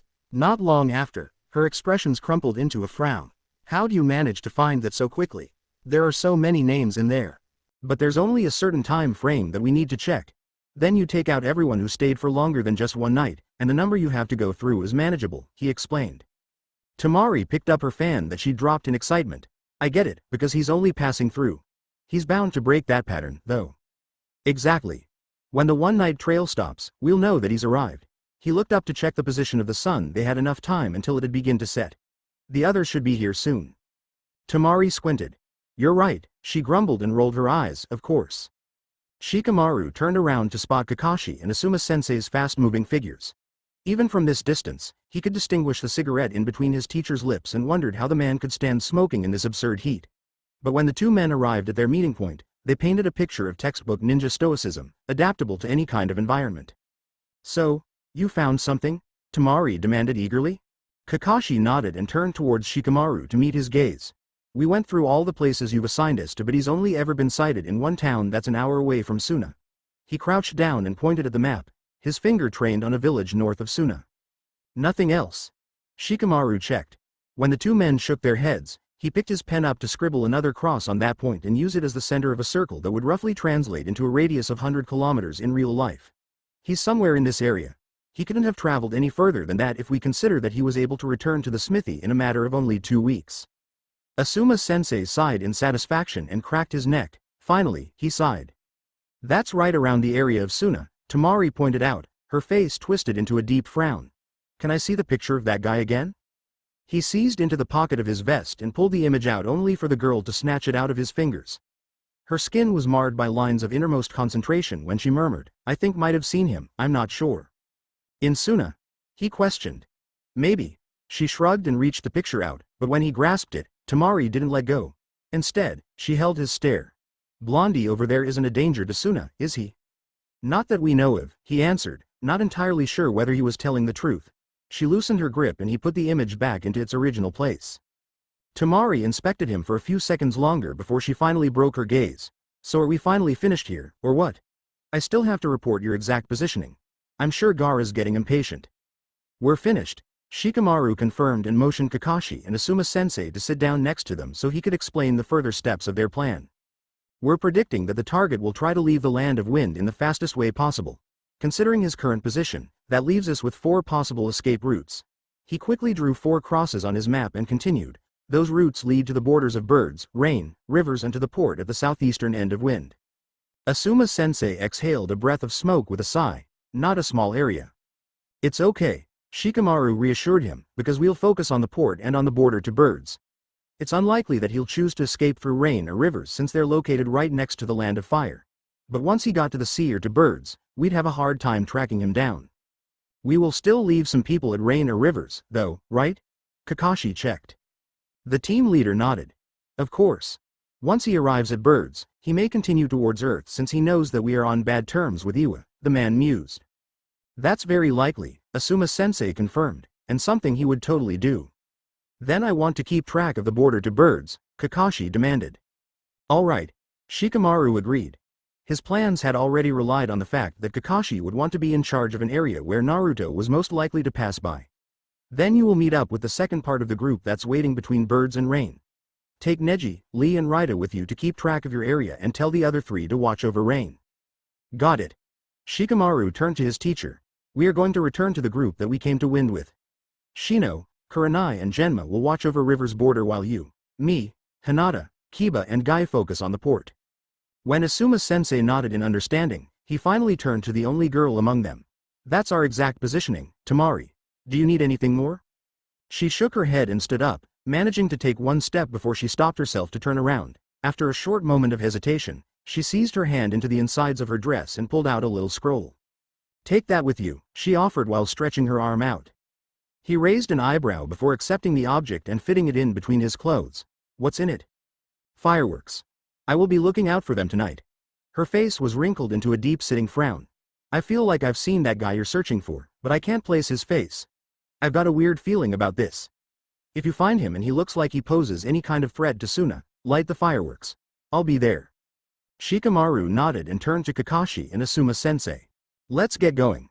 Shikamaru pinched the skin of his arm, forcing his eyes to stop drooping as he watched the fiery red of the desert sunset. He hadn't gotten much sleep in the last days, and when he was up, he always had to plan their next step, keep track of their plan and watch out for his team members. Still, no matter how many excuses existed, he had to stay alert. Everything they had worked towards lead to this point. He briefly turned around to check whether Asuma-sensei and Guy were still on their posts near the sea. Spotting their faces in the crowd, he turned back to train his gaze on Hinata and Kiba, who were keenly analyzing the people that passed by. From a bird's eye view, they were positioned like 5 pips on a dice. Off the top of his head, he'd give it 35%. That's how high the probability of Naruto passing through was. Another 35 for the bird's border. If he escaped through these routes, they could pretty much kiss their chances of catching him goodbye. Maybe it was better this way. He stopped that train of thought and grabbed his walkie-talkie to get through to Kiba. Under the noise of static swooshing, the boy's familiar voice checked in. "Yeah? Have you picked up on anything?" "No, nothing." Shikamaru sighed and wished that Kakashi was having luck. He wasn't in the mood to chase Naruto through the port in case he decided to use a ship to get out of the country. The crowd that had gathered to get on one of the last ferries would only make this more bothersome. Maybe Naruto had planned all of this. One didn't stand out too much amidst so many people. It was easy to drown out in a crowd. Waves crashed against the docks as a salty breeze passed by. Shikamaru didn't doubt Kiba's or Akamaru's ability to pick up a scent, but the constant wind and the onslaught of many different smells would make it more difficult. Again, his gaze carried over to the boy and his dog, where he noticed a girl accidentally walk into Kiba, impact causing her to tumble to the ground. Amidst the confusion, the boy must have activated his walkie-talkie because Shikamaru could hear them talking through his device now. "I'm so sorry," she apologized, her voice neither too high nor too deep. From the distance, Shikamaru could see her dust her short skirt off and brush the wrinkles out of her thick poncho. Kiba just kept on staring at her in a dumbfounded way. The team leader rolled his eyes. No problem. I hope you're okay. You didn't hurt yourself, did you?" The girl giggled and ran a hand through her shoulder-long, blonde hair. She was trying to push her fringe out of her face that kept bothering her when another sea breeze washed through the port. The whole ordeal couldn't have been going on for longer than about half a minute, and Shikamaru was ready to snap at Kiba to stop his poor flirting attempts and concentrate on their task when Akamaru's loud barking beat him to it. Did that mean? He perked up. Naruto was here. Before he could even attempt to move, Akamaru had jumped up, ready to tear into the strange girl's ankle before she swiftly moved aside and leapt through crowd. People started shouting in fear of the big dog that was now chasing a young woman through the masses. Realization dawned on him. "Shit, guys, it's him, whatever. That girl over there's our target, she smells like him." In a flash, Kiba and the rest of their group, who'd witnessed the whole ordeal through their devices, as well, left their positions to search for the girl with the blonde hair. Only Shikamaru was rooted to his place. Something didn't add up, and he'd never been one to ignore inconsistencies. If that had been Naruto, why had he just openly walked into a Konoha ninja, someone he'd be trying his best to avoid? And why hadn't Kiba smelled him before he'd stood right in front of him? Uneasily, he skimmed over his surroundings. Activating his walkie-talkie, he ordered, "Everyone, return to your original positions." "What?" Guy exclaimed loud enough to hurt his ears. "Are you sure?" Asuma-sensei checked. "Yes, trust me with this. Everyone come back immediately." "What about this youthful girl, I mean, Naruto?" "Let him go." Shikamaru interrupted him. "I'll explain it to you later." In less than a minute, Guy and Asuma-sensei had returned to their posts while Shikamaru nervously searched the agitated crowd for the 2 missing members of their group. He activated his walkie-talkie, barely able to hear his own voice through the noise of the anxious people rushing by. "Shikamaru?" Kiba asked through the unusually loud static. He had a hard time making out the boy's words. "Where are you?" he demanded. "And where's Hinata?" "She went after the target and dropped her walkie-talkie when someone ran into her. I think she didn't hear you calling us back. I'm looking for her, but all these people getting in my way are slowing me down." The team leader cursed. "Is Akamaru with you?" "Yes." "Send him back. Return as soon as you found Hinata." Kiba ended their conversation with an, "All right." Where some might have lost him already, Hinata's milky eyes were still keenly trained on Naruto Uzumaki's fast-moving form, and she was sure that the girl she was following was Naruto Uzumaki. Kiba had never been wrong before. She frowned. Why hadn't Kiba noticed her until he'd walked into him? Maybe he'd been distracted, but even Akamaru hadn't picked up on the scent until their target stood right in front of him. No, she had to figure that out later. She couldn't allow herself to mess this up again. With practiced moves she hurried through the masses, her eyes never leaving her target. Whatever had made him immune to Kiba's sense of smell, it didn't apply to Hinata's eyes. The Byakugan made it easy to keep track of him. His body was like a beacon in between the people. his insides glowing brightly from all the unused chakra that was burning inside his coils. It made her nervous to watch such a magnitude of energy, ready to overflow and explode. Hinata had seen countless chakra pathways before, and this boy's body was far from normal. Confused, she squinted, trying to make out whether she was missing something. No, he wasn't even using his energy efficiently. While his chakra had vaguely collected itself at the lower half of his body, it wasn't centered around the exact points that would propel him to move faster. Distracted by her own concerns, she only realized that she'd lost focus when she stumbled over her own feet and crashed into the dry, earthy ground. A whimper escaped through her throat as she made herself stand up and look out for the person she'd been following. Relief and anxiety filled her simultaneously when her eyes spotted the brightly shining figure in far distance, but still in reach. She almost wished that he'd escaped. Hinata didn't want to confront him. Before her doubts could fester and prevent her from moving like they so often did, she forced herself to pick up the chase. The others would probably join her soon, she only had to keep an eye on him. But Naruto Uzumaki had stamina that she couldn't keep up with. She could feel her breathing become shallow, her lungs ache. However, as if the universe for once wanted to reach its hand out to her, they eventually reached the end of land. There, in distance, was a cliff that mercilessly separated them from the sea. The running figure came to a halt when there was nowhere else to flee to. There was only water in the way that would lead back to Hinata. As she watched him turn around, her second thoughts resurfaced. That much chakra. Could she keep up with that? He'd probably beat her into the ground with breaking a sweat and, again, she'd mess the whole mission up, such an important one, too. Her legs gradually slowed their pace until they eventually stood still. Where were the others, anyway? Hesitantly, she dared to turn around, but there was no one. She had long escaped the crowd that had wanted to reach the ships at the port. Neither Kiba, nor Shikamaru, Guy or Asuma were standing behind her. Anxiously, she patted her jacket in search for her walkie-talkie down. Her breath hitched. It couldn't be. She had put it in her pocket not long ago, she was sure. But looking through her clothes, she realized that she must have lost it somewhere along the way. There was no other explanation. Not knowing what else to do, she looked ahead. There stood Naruto Uzumaki, gazing herself confidently in the eyes. The blonde hair was swaying in the wind, and Hinata was reminded of how well he had carried himself as a woman. The way he was watching her. Was it false bravado or the self-assurance of a fighter who knew what he was capable of? Hinata didn't want to do this. She wished the earth would swallow her up and keep her inside so she could remain safe from this dubious situation. But she had to act. She feared her father's reaction if she returned home without having done everything in her power to bring this mission to success. After taking a shaky breath, she compelled her legs to make one step after another while willing her Byakugan to reactivate. His chakra was just the way it was before, just as huge, uncontrollable and volatile. However, like before, he wasn't using it in a way that would suggest he was a ninja preparing for confrontation. His body, however, moved into a clear fighting stance that she couldn't recognize. Finally decided to come my way? He mocked. Hinata was too focused on his voice to answer his question. It wasn't overly deep, but it didn't reach the feminine high it did when speaking with Kiba. Your voice, she murmured so lowly that she was surprised he even caught it. He shrugged, a whimsical smile spreading over his face. Takes a lot of practice. Hinata shook her head, trying to disperse her distracting observations. This was ridiculous. She had to bring their target down, now. There was no time for niceties and conversation. Although she didn't know where the others were, she couldn't afford to wait for them. Clumsily, her feet pressed off the ground as she ran towards the cliff. Tension returned to his limbs as he took on defensive stance before changing his mind in the last moment to sidestep her. She willed her chakra to run through her arms and continued on attacking him, but he avoided her hits before eventually fleeing out of her immediate reach. Gritting her teeth, she followed him, trying to get one hit to land. One hit may be all she'd need. If she could disable one pressure point, he'd have much more difficulty fleeing from her. But it seemed like he had decided to keep her in safe distance as he continuously kept on backing off towards the edge of the cliff. She felt her breathing become more labored as she resumed on firing one hit after another. Just one hit, only one hit. Hinata. Finally, Kiba. She answered, dizzy with relief to hear her teammate's familiar voice from behind her. She was unfocused for 1 second, a single second, but that was enough time for her to overlook that they had reached the end of the cliff. She only noticed what was going on when she was already falling. Everything happened so fast, but the fall itself felt slow. It must have been her imagination because she couldn't muster up the speed to hold onto something to keep herself up.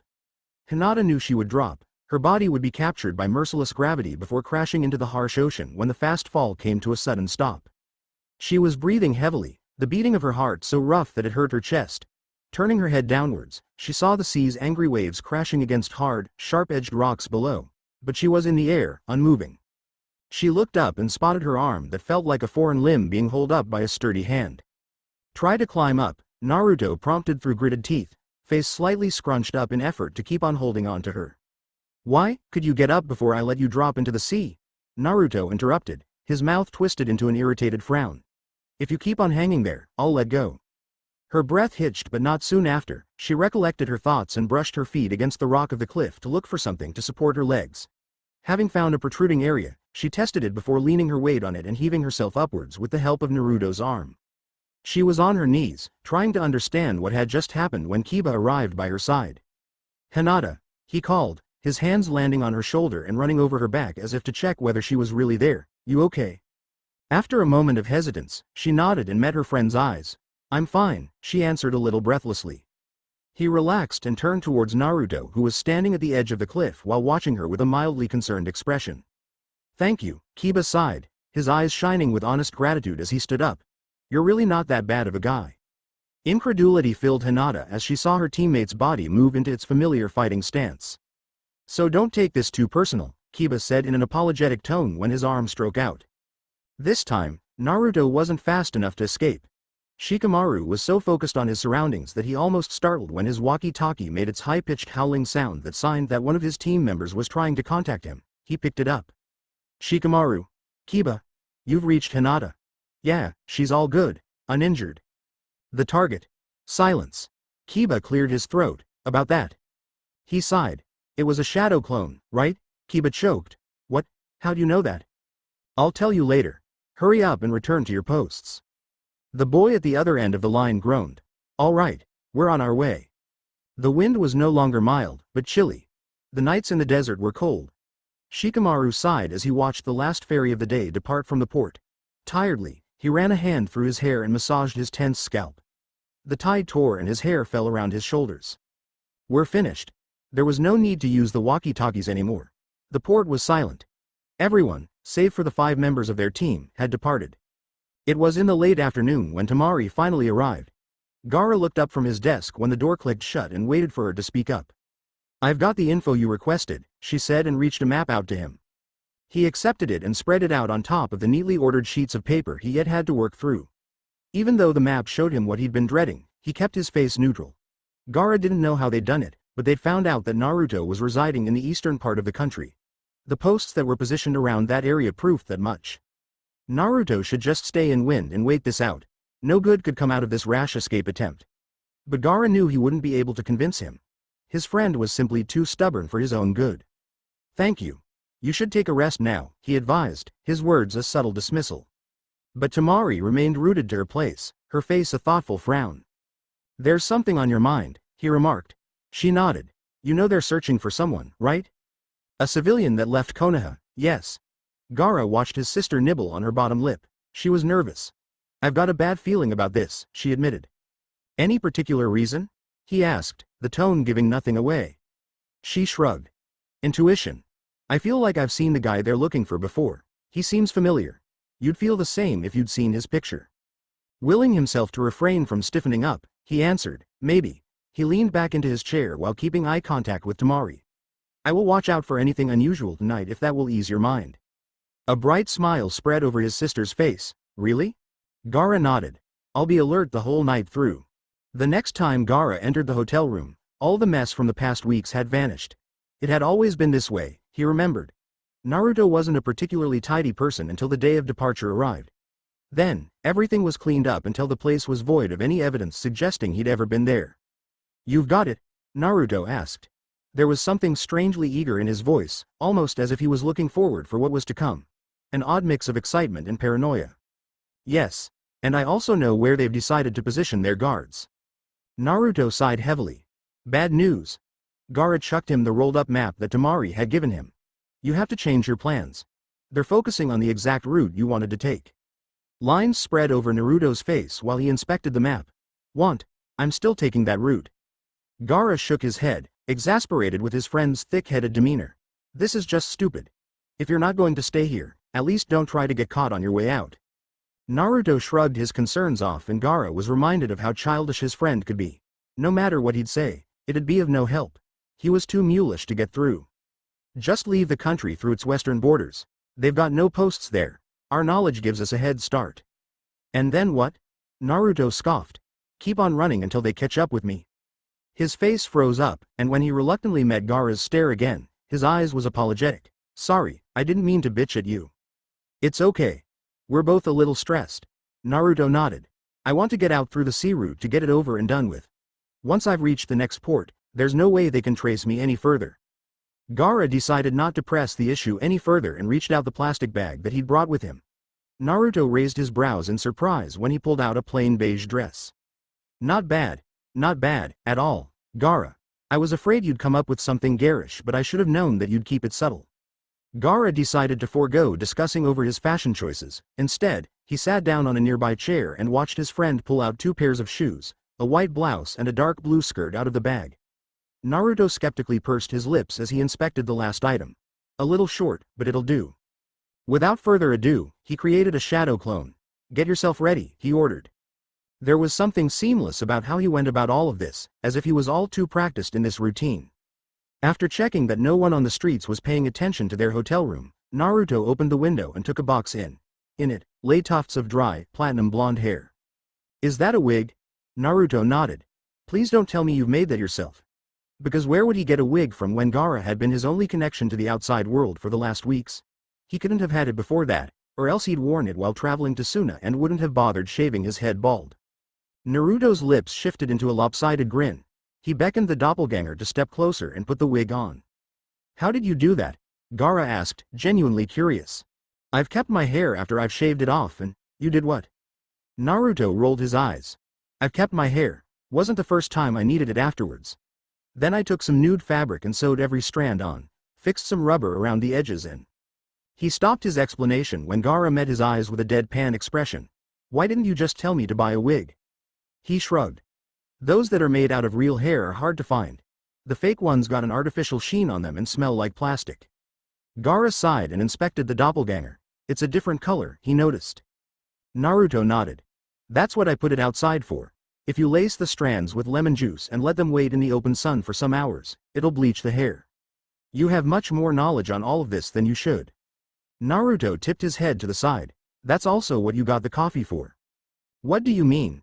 Gaara remembered bringing over large amounts of instant coffee powder, but he didn't see how that had anything to do with the wig. Naruto grinned, grabbed his wrist and led him towards the lone desk in the room. A plastic box had been placed on it. In it lay. Gaara couldn't refrain from scrunching his nose up in disgust when he saw a mass of something drenched in what smelled like stale coffee. His friend pulled out the soggy mess and Gaara finally realized that it was another wig. This is a really bad idea, he said quietly.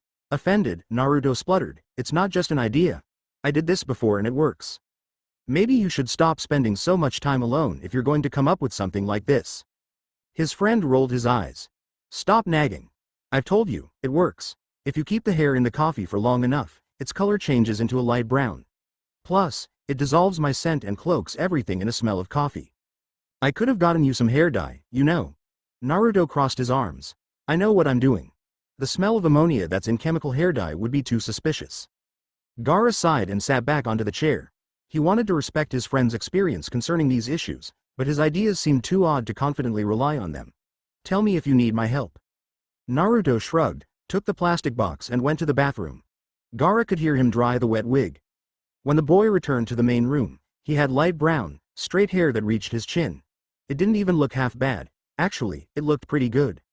The heavy smell of coffee passed by when Naruto rushed to his doppelganger to inspect the haircut it had given itself while its creator had been in the bathroom. A little uneven, but it'll do, he muttered critically, ran a hand through the shoulder-long tresses and brushed the bangs out of its face. Gaara lost focus over the rest of the disguise process. All he knew is that by the end of it, the original Naruto had slipped into the beige dress and flat sandals, while the doppelganger had put on the blouse and the skirt. The heels that it wore made its legs appear even longer in the short skirt. Somehow, he didn't make the clothes look out of place. It was probably due to Naruto having a slight build and not being extremely tall. The fact that the garments were a number or two too big helped. Did you shave your legs? You gotta commit to the role, Naruto admitted. You got the perfume? Gaara nodded and pulled the bottle that he'd wrapped into plastic out of his pocket. Naruto accepted it and checked the label. Vanilla? Good choice. He took a deep breath and looked around the room as if to remember what else to do. Makeup, he said. We should be almost finished then. Gaara couldn't make out what he did after that. There were too many brushes, creams and powder palettes to keep track of. But by the end, he could tell that the doppelganger had rounder, bigger-looking eyes with dolly lashes attached on them. Its nose was somehow pointier, its lips and cheeks in a matching pink. The original's eyes were almond-shaped and slant. The cheekbones were prominent and the nose slimmer-looking than before, the lips a subtle peach. I see how you managed to escape Konoha's grasp for so many years, Gaara chuckled. You're my best friend and I wouldn't recognize you on the street. Naruto laughed. I'm good, aren't I? The laughing came to a sudden halt and the boy reached to his chest as if he had trouble breathing. Gaara stood up. Are you okay? Why yeah, he huffed. It's just the corset. Still a bitch to get used to. Gaara sighed. I'm concerned, he admitted. Naruto straightened himself up. There's nothing else I can do. He threw a thick poncho that was supposed to hide the lack of breasts towards the doppelganger. You could remain here until the dangers passed over, Gaara pressed. His friend shook his head vehemently. I can't stay in this room for one day longer. There's no way I'm waiting this out like a rat they've chased into a corner. I gotta get out now. You're playing with fire, he warned. You know I've got a plan. One that might fail. Even if you send your doppelganger to cause some chaos, they'll try to find you through your scent. Naruto furrowed his brows and grabbed the map that he'd laid aside. I haven't seen Kakashi around the port, he remarked as he unwrapped it. You're on first-name basis now? Gaara asked, his tone unimpressed and curious at the same time. Naruto raised a brow. The guy's been chasing me through the world for 10 years. If we're not on first-name basis, I don't know what we are. Gaara leaned back. He never struck me as such a persistent man. Do you know what his motivations are? His friend shrugged as he inspected the map. So who's the one doing the scent searching if Kakashi's looking over birds? Kiba Inuzuka. He has a dog with him. He lay his head to the side. Is he, by chance, a little gullible? I don't know them that well. I wouldn't recommend getting close to anyone, but if you absolutely have to, Inuzuka and the girl are your best targets. Stay away from the rest, especially from Shikamaru Nara. He may not be the physically most proficient, but he will see through your cover. I'm suspecting that he's the one who's after this whole ordeal in the first place. Naruto nodded, lost in his own thoughts. Yeah, he's the one who started this all. But even if the dog boy isn't the most intelligent member of the group, he's got the sensitive sense of smell that he'll sniff you out with. A coffee wig and some vanilla perfume aren't going to help with that. Relax, Naruto placated. I've planned ahead. He walked in front of the mirror and brushed some stray wrinkles out of his dress. You noticed that I lost weight? Is this another diversionary tactic? Gaara countered skeptically. No, just the result of my new diet. Raw food. Gaara sighed. I don't know what one thing has to do with the other, but continue. Body scent, Naruto explained, is partly made up through your genes, but also determined through your lifestyle. What you put into yourself, you expel in some way or the other. I've only been eating fresh, plant-based foods in the past weeks. Vegetables, fruits, nuts. The diet flushes the toxins out of your body. Your smell changes. The way Naruto explained it, it made sense, but neither of them had a particularly sensitive sense of smell to test that theory. Who knew whether this actually worked? Have you tried this out before? How do you think I've been keeping Kakashi's mutts off my tail? Gaara sighed. So what's the plan? The doppelganger and I are going to go to the port. Since my scent is diminished, they shouldn't be able to pick up on it. But the doppelganger's wig should still smell a little like me. While the clone attracts their attention and leads them away from the port, I'm going to get on the ferry. It sounded simple. Gaara knew that it was anything but, what will my role be? Naruto shook his head. You've already done enough and I'm thankful for. Since when do we thank each other, Naruto? Because they weren't like that. They didn't help each other so that the other could owe them one. They weren't best friends because of some cheap level of debt. You know that you can rely on me. Naruto's face crumpled into a grimace. I know it too well. That's what I'm afraid of, he confessed. I don't want them to know that you're helping me. Gaara shook his head and pressed his lips into a thin line. The thought of just standing on the sidelines was unbearable. Any more tension between Suna and Konoha, and this might go out of hand, Naruto reminded. But the case cage didn't need a reminder of the rocky political climate between the two hidden villages. At the first sign of trouble, I'll be there. Naruto felt the sun prickle on his skin. It had been way too long since he'd been out in the open. He briefly debated buying some sunglasses, but hiding his face in such an apparent way would make him look suspicious at the port. Sweat ran down his back in steady drops.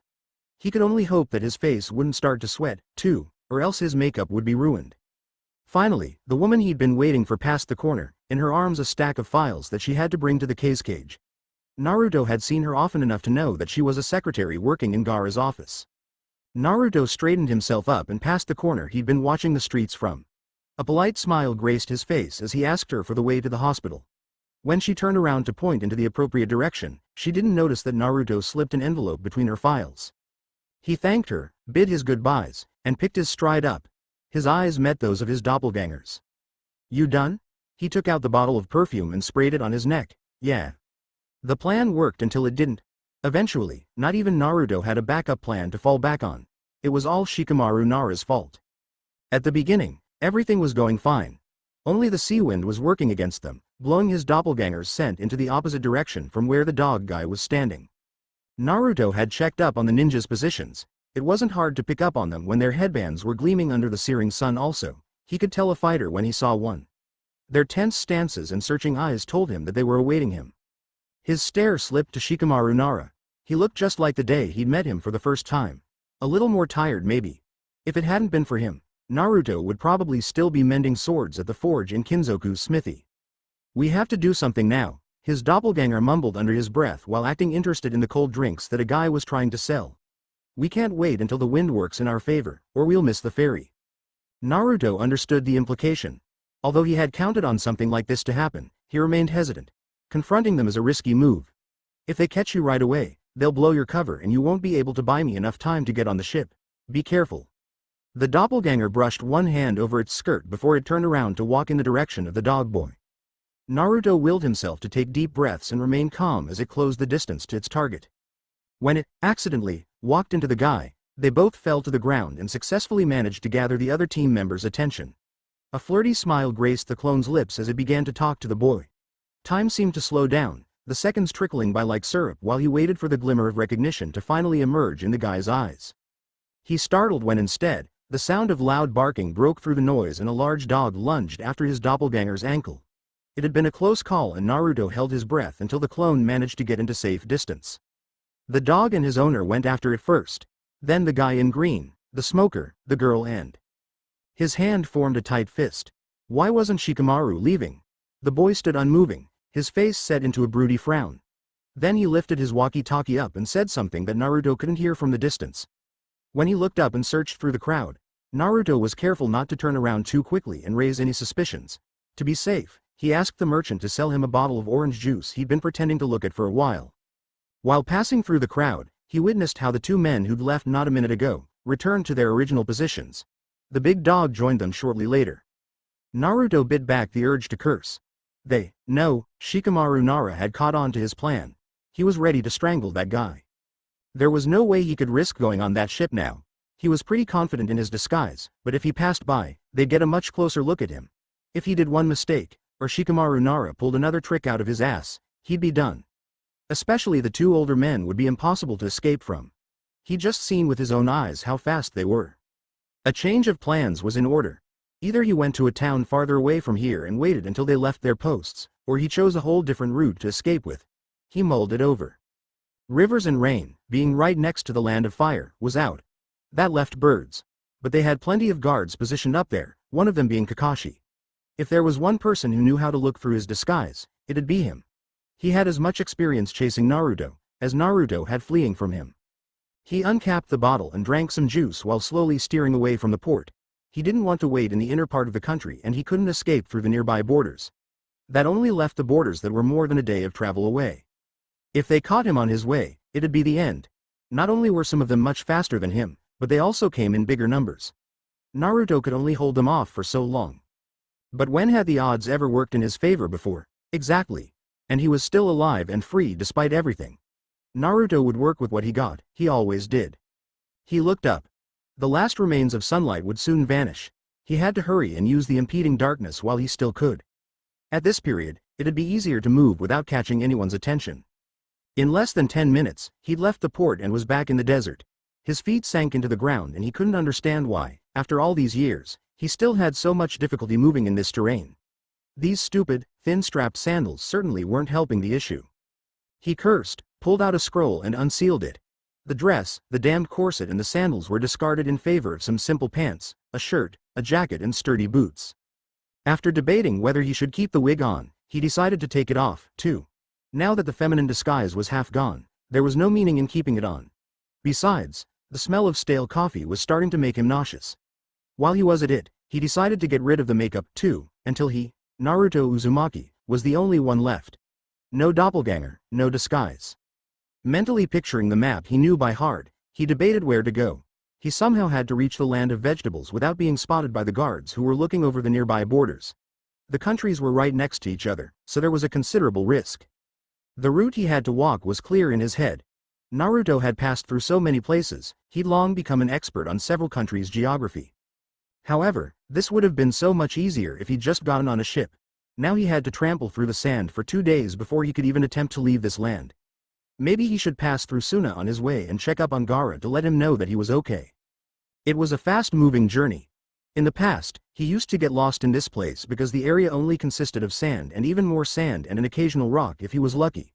But he'd learned not to worry over his never-changing surroundings in order to focus on his end goal. He'd visited Gaara often enough to know his way to Suna. In the course of the night, the mild wind and sparkly skies lulled him into sleepy drowsiness. The moon was only a thin sliver, barely giving any light to illuminate the void desert. There were no people, no animals, no plants and no buildings to distract him from the mind-numbing boredom. He jumped in surprise when a loud, booming noise rang through the air and shook the ground underneath him. Naruto could feel the impact run from the sand into his body. An explosion. After remaining still for some moments, trying to understand what just happened, he gathered his thoughts. It had seemed like the blast had come from the direction of Suna. Maybe he should change his destination. If this was something that Konoha had orchestrated, it might be a trick to catch his attention and lure him into their hands. But Gaara was in Suna. What if something was happening and he needed his help? Naruto wasn't a professional fighter. Most of what he knew, he'd learned on the street from other street urchins. Still, he'd rather die in a fight than leave his friend to struggle on his own. At the very least, he could serve as a distraction for the enemy and buy some time. Just as he'd started to run again, another blast echoed through the air. But this time, Naruto kept on running confidently in the direction of Suna. The explosions kept up, one more volatile than the last as he gradually came closer to the hidden village. He twitched when he felt the ground underneath him shift. However, it wasn't the impact, but some active force moving the sand away. There was only person who could that. Gaara. Suddenly, he was glad that he hadn't been able to escape today. Something was definitely going on and his best friend was involved in it. Naruto had to help where he could. Something white flashed through the sky. He squinted. It hadn't been star, it had been far too big. Just as he was beginning to believe he'd imagined it, the big white mass emerged again and this time, Naruto managed to keep his gaze on it. It was a giant bird. Weird, he'd never seen that sort of animal in the desert before. He didn't have the chance to think about it for too long. A rush of sand rocketed from the ground and began chasing the bird through the air. Naruto searched the dunes, but Gaara wasn't anywhere to be seen. Only when he lifted his head up again, did he spot his friend standing on a platform of sand in the sky, his stance even more rigid as usual. Naruto's gaze shifted back to the bird. It was hard to tell in the dark of the night, but it seemed like there was a figure sitting on the animal's back. The explosions had to be coming from them. There was a fight going on and Gaara hadn't won yet. Strange. An age-old heat ignited inside him. It was the instinctual urge to jump into a fight without a care about the consequences. He'd always been impulsive and it had gotten him into trouble many times before. Even now, at 16 years old, he hadn't completely learned how to keep his urges under control. But no matter how much he recklessly wanted to, he could hardly reach a battlefield in the sky. He didn't have any fancy jutsu or special abilities to help him out. Everything he'd ever been talented at had been fuinjutsu. He didn't understand it. Although he'd harbored dislike for all ninjas ever since he left Konoha, he had tried to learn their practices just because they were an advantage to have when you're living a life on the run. He'd stolen scrolls and even asked people who'd once went to academy for advice, but it had been of no use. He'd failed at the most simplest exercises. The only things exempt from that had been the shadow clone jutsu and fuinjutsu. While clones were incredibly helpful, he could hardly use fuinjutsu half of the time. There was too much planning, information gathering and preparing involved to use them spontaneously in combat. It simply wasn't his style and that's why he failed to grasp why he'd been such a natural at learning it. Now, too, all that knowledge was of no help, so when he watched the bird's great wings sway in a clear attempt to prepare for another attack, he did something he hadn't done in a long time: call attention to himself. "Hey, bastard." The bird changed its direction until it could fix its bead-like eyes on him. It looked more like a stuffed animal than a real, living being. "Yeah, you," Come down, you coward, faint laughter filled the air. I've got no clay to waste on you, kid, shouted the man riding the bird. Naruto. Gaara's serene composure was broken, his eyes widened in pure shock. The sand platform collapsed in itself and he slid it down until he stood by Naruto's side while trying to keep track of the bird that continued on swerving above them. What are you doing here? Naruto shrugged. The plan failed, he admitted. You've got caught. No, I just couldn't distract them for long enough to get on the ship. They've never even seen me. Gaara relaxed slightly. What about you? What's going on here? Who's the guy on the bird? His friend focused all his attention back on his opponent. I don't know, he answered, his tone a little frustrated. I wanted to check whether you're doing okay. On my way to the port, I've encountered them. They seem to have been looking for me. Naruto continued on searching the sky. The other one's on the ground. You can't see him from this distance in the dark. He hasn't done anything until now, but his partner has been causing me enough problems. Fortunately, I've met them before they could enter the village. At least, Suna isn't at risk of being harmed. They cautiously watched the bird decline and land on the ground to allow the man dismount it. While he slowly approached them, Naruto could distinguish another person walking next to him. Naruto, you have to go. I will hold them off in the meantime. You better not be serious, he growled. Anybody else wouldn't have spotted a change in Gaara's demeanor, but Naruto could see the worry in his friend's eyes. I know that you don't want to leave, but there's nothing you can do. I have to concentrate on fighting them. And although Gaara hadn't meant it that way, Naruto had understood him too well. At this moment, he was nothing but a burden. He was good at evading his enemies, not fighting them. Especially not against ones who could last in a fight against Gaara. Still, he couldn't turn around and leave. I've got my seals. They don't help you in a battle if you didn't already have the time to prepare a specific seal for a specific opponent, Gaara dismissed. Those unhelpful things almost rotted your arm off. I wouldn't underestimate them if I were you. That was pure luck. Are we honestly going to discuss that now? A thunderous boom went off right next to his ear. Naruto spitted the sand out that had protected them from another explosion. Be careful, Gaara grumbled. The blonde's the one who's been causing all these explosions. He builds bombs out of clay figures. Naruto nodded and turned back to their opponents. Now that they'd come closer, he could see that the man walking next to the young, blonde boy was a short, crook-backed man. They were both cloaked in dark robes with red clouds on them. The boy lifted his hand and adjusted his eye scope that his long hair had been hiding. He laughed loud enough for them all to hear. You were right, Master Sasori. That really is the brat that Itachi and Kisame have been searching for. I can't wait to see their faces when we arrive at the hideout with 2 Jinchuriki in tow, yeah. Naruto knitted his brows. What are you talking about? When he looked at Gaara, his friend's face was stiff and unreadable. No need to look around, yeah. I was referring to you, Kyuubi brat. Naruto raised an eyebrow. Has one of those explosions messed up a few screws in your head? The boy sent his hunchbacked partner a nasty glare when the man let out an almost silent chuckle and said, I like him. The boy scoffed. I'm going to deal with the fox on my own. Keep the cage off my back, Master Sasori. His partner had barely grunted when an explosion went off right beside Gaara and Naruto.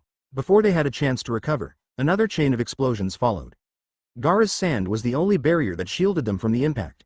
Without resting itself back to the ground, it rushed after the boy who jumped on his bird's back again. Naruto huffed. This guy wanted an explosion. He could have one.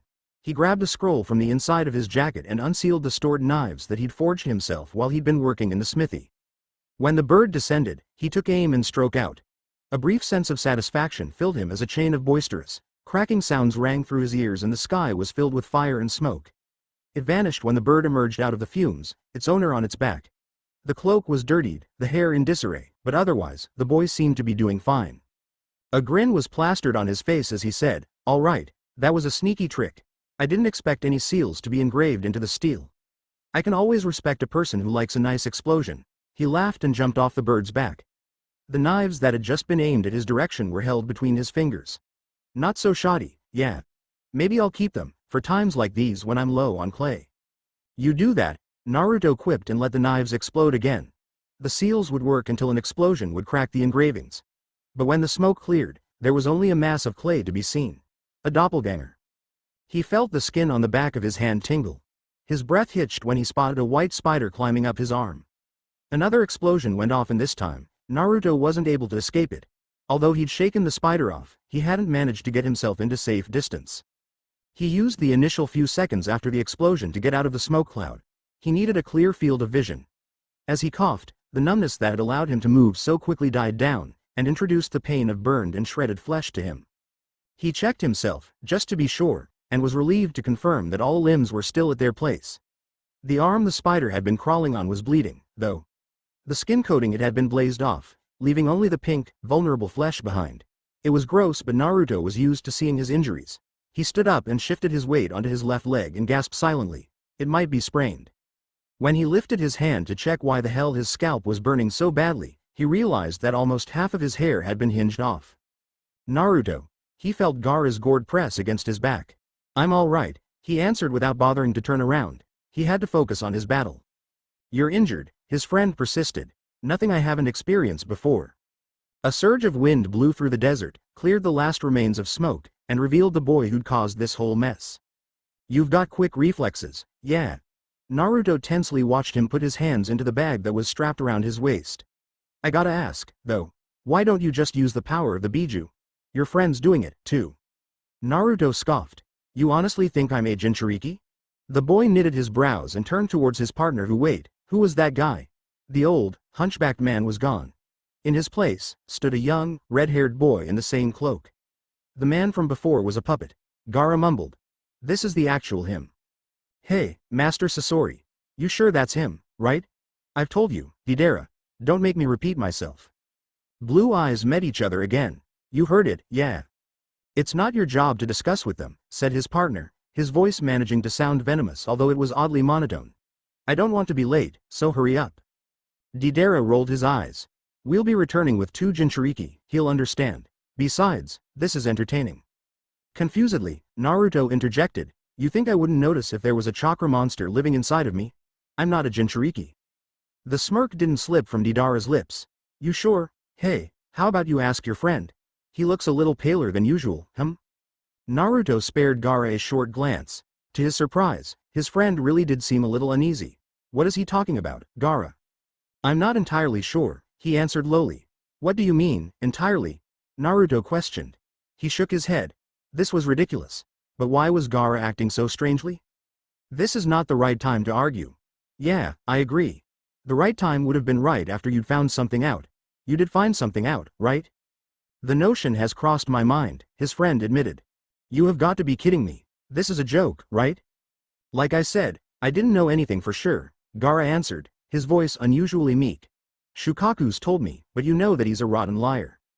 It was absurd. Of course, it was false. Shukaku had helped to push Gaara to the brink of insanity with his lies. They'd be stupid to trust a word he says. None of these allegations made sense. Didn't they? Naruto remembered Konoha. People whispering behind his back with hate and fear-filled eyes. The similarities between his and Gaara's past. The present, Konoha's refusal to let go of him. Bullshit. If there was a Biju residing inside of him, there would be a seal maintaining the cage. He would have noticed if there had been a seal on him. Naruto may not be exceptionally talented, but he knew his way around Fuinjutsu. Deidara laughed loudly and even Sasori's marble face expressed amusement. This is comedy gold. Before Naruto could question his friend any further, a puppet came to life and shot forward, but before it could reach either of them, the sand swallowed it up and tore it apart. Deidara snickered. The cage is making your dolls look pretty old, Master Sasori. I'd suggest an explosion. You're talking although all you've managed to do is give that clueless weakling a new haircut? Deidara scoffed and put both hands into his bag. Whatever. Let's finish this, yeah. Naruto produced 5 doppelgangers, flipped out 2 short, thin-bladed tantos, one hand holding each, and focused on his opponent. He didn't only use weapons to attach seals on, after all. He liked these tantos, they were handy and, with a little practice, felt more like an extension of himself than anything else. Nonetheless, they'd be of no use if he didn't come close to his opponent. Deidara could evade his explosives, but his own clay explosives were much more difficult to escape from since they could actually move on their own regard. If he wanted to win this, he had to be quick and catch him off guard. Deidara stretched his arms out, his palms facing flat forwards. With grotesque fascination, Naruto watched tongues slither out of the mouths inside his hands. The mouths opened wide and spurted clay out. At first, Naruto thought that Deidara had messed something up because the white mass only lied limply on the ground. But soon, the clay built itself up until it formed a vaguely humanoid figure. Let me show you what art is. The figure wobbled forwards, but Naruto sidestepped it and sliced it with his tontos horizontally where an actual human being's gut would have been. The clay parted into two separate masses and splattered onto the ground. It didn't remain there, though. Just after a few seconds, it rebuilt itself, this time into two figures, and attacked him again, only to be held off by his doppelgangers. Again, the clay parted, formed itself up, and multiplied his opponents. If this guy wanted to fight with numbers, Naruto could recuperate. A few hundred doppelgangers appeared with a single hand seal. Deidara smirked. One of the clay figures went off, caused a mid-sized explosion, and took half of his doppelgangers with it. The guy was playing with him. And Naruto wasn't making much progress. If he wanted to end this fight, he had to take care of the source of the problem and destroy those freaky mouths. He spared a short glance to Gaara, who was still busy fighting the redhead coordinating a puppet. No, he had to develop a plan without involving his friend in it. Something quick and foolproof to get rid of those arms, he chuckled, all right. He surged forward with 5 other doppelgangers, evaded the clay figures, not even bothering to get involved in a fight with them. There was only one target. They gradually closed distance when another boisterous explosion shook the sand underneath his feet off and threw him up into the air. He might have lost consciousness for a few seconds, he wasn't sure. When he opened his eyes, he was lying on his back, his vision a little blurry. He wiggled his toes, twitched with his fingers. Good, everything was where it belonged. The bastard must have hit a bomb underneath the ground. He groaned as he watched Deidara approach with light steps. The feet halted next to his head, and when he looked up, the boy wore a playful smile on his lips. He lifted his foot and pressed it against Naruto's head, shifting some of his weight onto his skull. Naruto could feel the blood-clotted sand grind against his raw skin. You finally done? Deidara mocked. You're lucky I'm not here to kill you, or this would have been over long ago. Naruto coughed, watched the blood splatter from his mouth against the shoe sole, and drip back onto his face. He tried to speak, but he couldn't gather enough air in his lungs to do even that. It took him a few attempts until he managed to croak. You needed me alive. He chuckled. Well, that backfired. Hurriedly, the foot was lifted off his forehead. For a second, he came close to blacking out, but when his vision cleared, he saw Deidara crouch down with a worried expression on his face. Shit. Don't die on me yet, you little brat. I'll be in one hell of a trouble if you kick the bucket, yeah. 2 fingers were pressed against his neck, checking his pulse. The sleeve slid up, revealing the skinny wrist underneath. With one flick of his arm, Naruto grabbed it and activated the seal. He barely had the chance to turn around and pull his arm away before the explosion went off. Smoke filled the air. Naruto could smell its bitter tint mixed with the foul stench of burning flesh. Was it his flesh?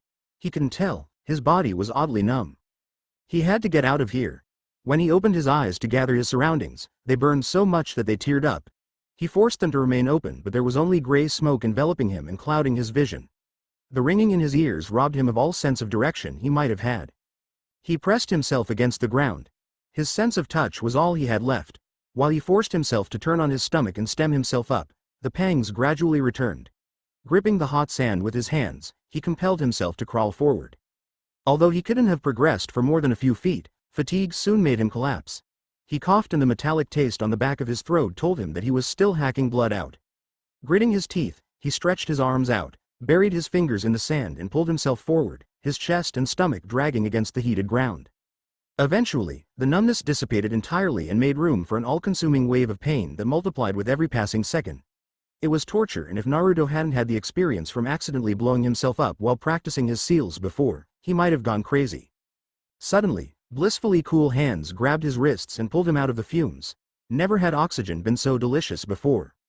When he could finally use his eyes again, he saw Gaara concernedly checking his injuries. Naruto followed his gaze. His clothes were destroyed almost completely and gave access to the burned, bleeding flesh underneath.